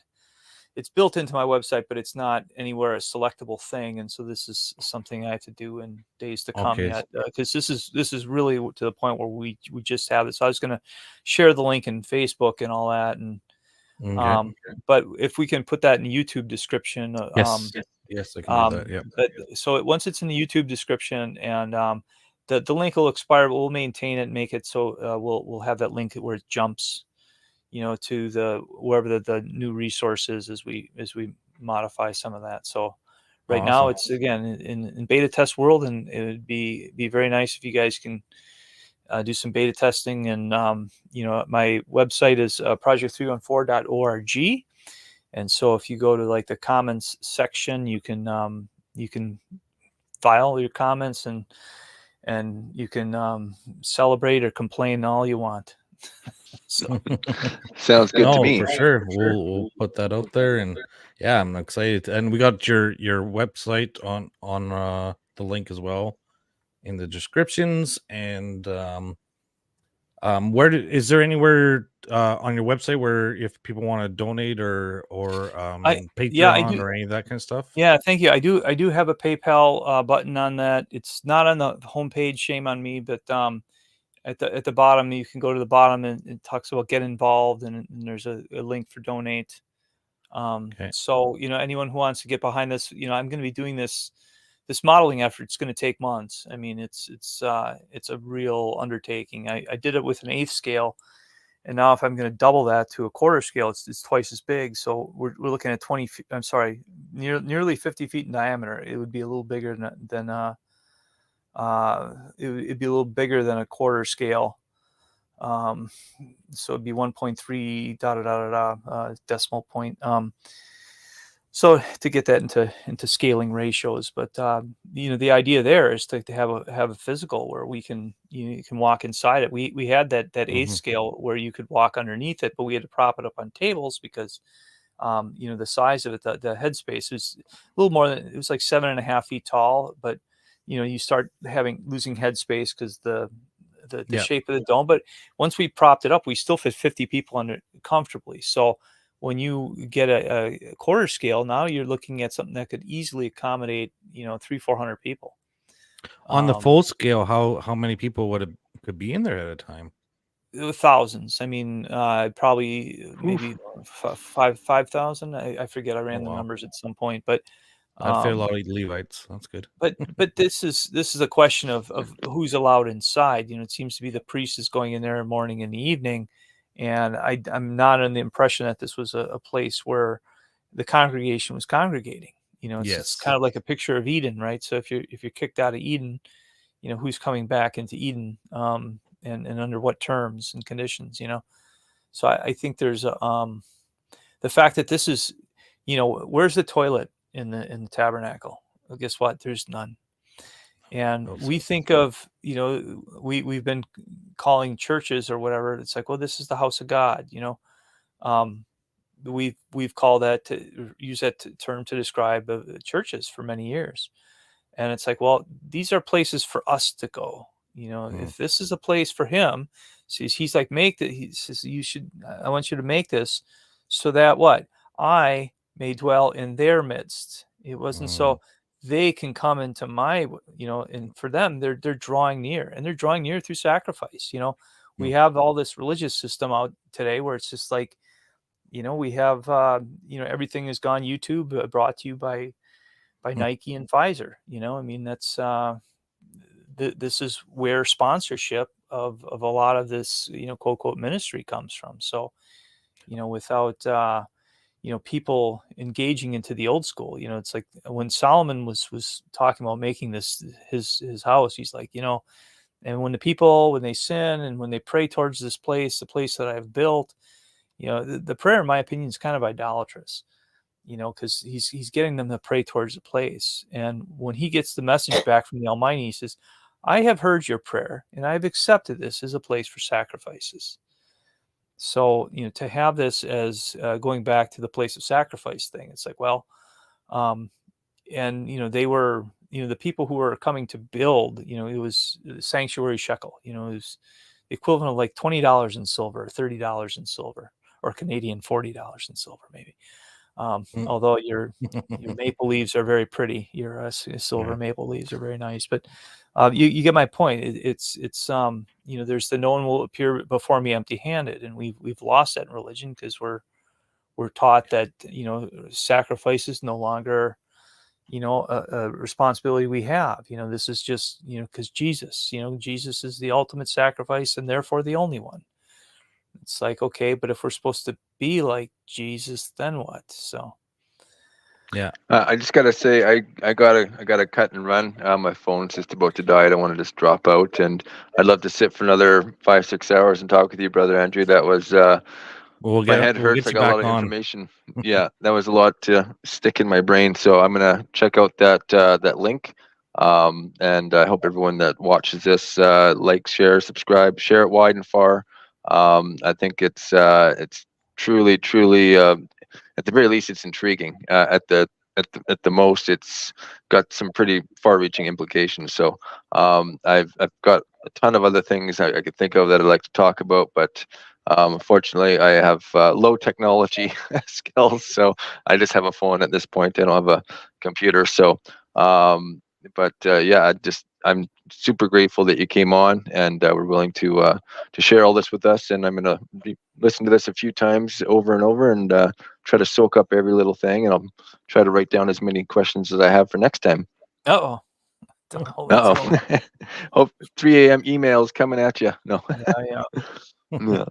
But yeah, and I just want to say shalom and thank you, everyone. If you and Jonathan want to keep talking, I'll plug my phone in and listen. And I'm also falling asleep a bit too. So, but just want to say shalom and thank you guys, and see you guys on the next one. Good night, All right. Stephen. Thanks, Good night. Stephen. Good to meet you. Good to meet you. Yeah, so yeah, we're at 2:12. Okay, so we've been 2 hours 12 minutes. We're looking good, but definitely yeah, my wife's going to want to come in. We're kind of just off. My office is right next to our bedroom where you can't. But anyways, I would really love to have you come back on and share more stuff, and I'd really like to get into Melchizedek with you one day and the priesthood and how all that works. Definitely something that I like to am studying in, and Stephen and I think you have a lot more to offer than stuff I don't know yet, especially when it comes down to the Hebrew and understanding the language better. So love to do that sometime if you're ever interested, and you're always welcome to come on here. And I want to I would like to really try to figure out how I can help on this project. We live so far away. I'm not sure how that looks or whatever, but I'm really enjoying, and you've been on my heart for the last couple of years. I think now my wife said it was about almost 3.5, 4 years ago when I did your seminar with you, and it was really good back then. So, but any last words or anything before we call her a night? And Yeah, I mean the social media thing. I hate to getting into that cliche, like, share, and subscribe. It's really I'm not asking anyone to like it. I'm asking people to love it.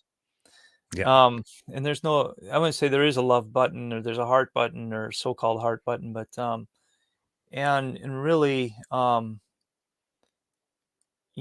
thinking of this outside of and beyond the social media norm. I haven't been just dumping out lots of content at random. Just there's a lot of just there's so much out there that how can we keep track of it all, and then how do we sort through it all, how do we weigh it all, how do we value it, and so forth. And so having discussions like this is good, and having so I tend to not like the just having another channel of monologue stuff out there. I mean, Mhm. um and so sometimes it's, scarcity is what makes things valuable a little bit, but there's also a divine timing and divine, because this is very it's paradigm shifting, but it's also, I think it could be seen as very threatening to a lot of people. There's been a lot of teachers who've been teaching the other thing, about the box model and everything. It's just and so we have to be able to, kind of handle some of that with kid gloves. And I have to kind of be mindful myself to not just turn into like a big, mockery fest in this. And um just trying to be forbearing with people who think differently, or just who aren't, open enough to, we have to, I guess, maintain civil discourse. And sometimes that's hard to do in light of people who are frustrating you. And so I guess just when I say the sharing and I think that one thing that the advantage to this is like, it's a rediscovered truth. And Mm. from that standpoint, it only stands to um, be poised for growth. And the fact that this is all rooted in the word. I challenge anyone to buy any Tabernacle book on the subject matter. I've got all the art scroll stuff that they put out, between Rashi and Ramban, and then I got some other ones that are Jewish, actually published in Hebrew. And it's like they all are just devoid of technicals and actual data and explanations how things work in the physical. And it's like, this is, if people want to restore the sacred name, this is a way to do it.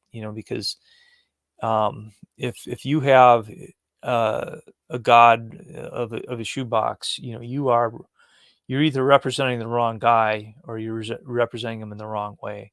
You're representing him as an incompetent engineer, and just a vague and a poor communicator. And Yeah. he's none of those things. And Mm. so if we want to elevate, him in this, this is part of it. It's restoring his house. Yes. So again, whether we're doing it mentally, virtually, or physically, right? So again, I got models that are available on my website. You can get to, and that's, to get the family engaged in it. I was actually going to share that too, just as you're talking, because I wanted to show people your website here too, as we are doing this. But yeah, just as you, that's his website there. And yes, there's lots of information there. And then you said, if people want to have expertise to help you in some of this stuff, is there a place on here too? They Yeah, can I do have a section there that's dedicated to being able to share articles from other people. It's not populated because really no one's engaged that. But as far as the if you roll, there's one get involved there. So you asked about donations there, but right as far there. as volunteering time and funds and getting into social media engagement, that's one place where it says in the Proverbs, don't go around bragging about yourself. Let other people, do that or not, and it's like, I'm not saying everyone's got to say I'm great. I'm saying that what I have here is great. And it's great because of its point of origin. And it's in my opinion, it's a divine origin. So you can evaluate for that yourself, or, if it is or not. But, to think that he made something that rickety and that bizarre and useless, it's just not in his character. And so I'm hoping that people can start to see this as above the whole, like, well, what's the shape matter, I was going to say at the beginning of this, I totally forgot. And when we first started, the opening was Proverbs 18:13. It's he or whoever answereth a matter before hearing it all out is folly and shame unto him, right? Folly and shame. Folly and shame. And that's, to me, is like this. Like, if they don't hear you out, if they're not willing to, then they're not worthy of what's So it's definitely we need to take this into consideration, and hopefully we can start sharing this out and as best as I can, and really it comes down to numbers. What's it? Farmers and stuff, when they have chickens, like we grew up at little growing little chick hens, meat birds, and you would get about 20, 30, 40% more, because in the first week or two most of them die off, right? And so we can spread this out as far as we can, so we get there will be lots dying off, but we get the good quality ones and try to find that. That'd be good. That'd be awesome. Yeah, again, sometimes your testimony is, again, in direct proportion to your own command of the subject matter. So there's the, I'm happy when people are sharing, but I'm happier when they're studying and then sharing. Yes. Because then you become a credible witness. So good. Then we're getting you back on again. Help us study. I really appreciate this, and I really enjoyed it. And I was so excited to have you on, and I was all shaky and nervous this morning. And my wife said, "Why are you so nervous?" I'm not. I'm excited. So I'm so glad you came on, and you've been a blessing. And we'll talk soon and start having some more. Any final last words before we call her a night? Thank you. Hour and 20 minutes. Yeah. Thank you, and again, Baruch Hashem. That's blessed be the name. Is the Amen. So, thank you. All right. Well, we'll call her a night, and we'll talk soon. All right. Thanks, Have Jonathan. a good night. All right. Bye.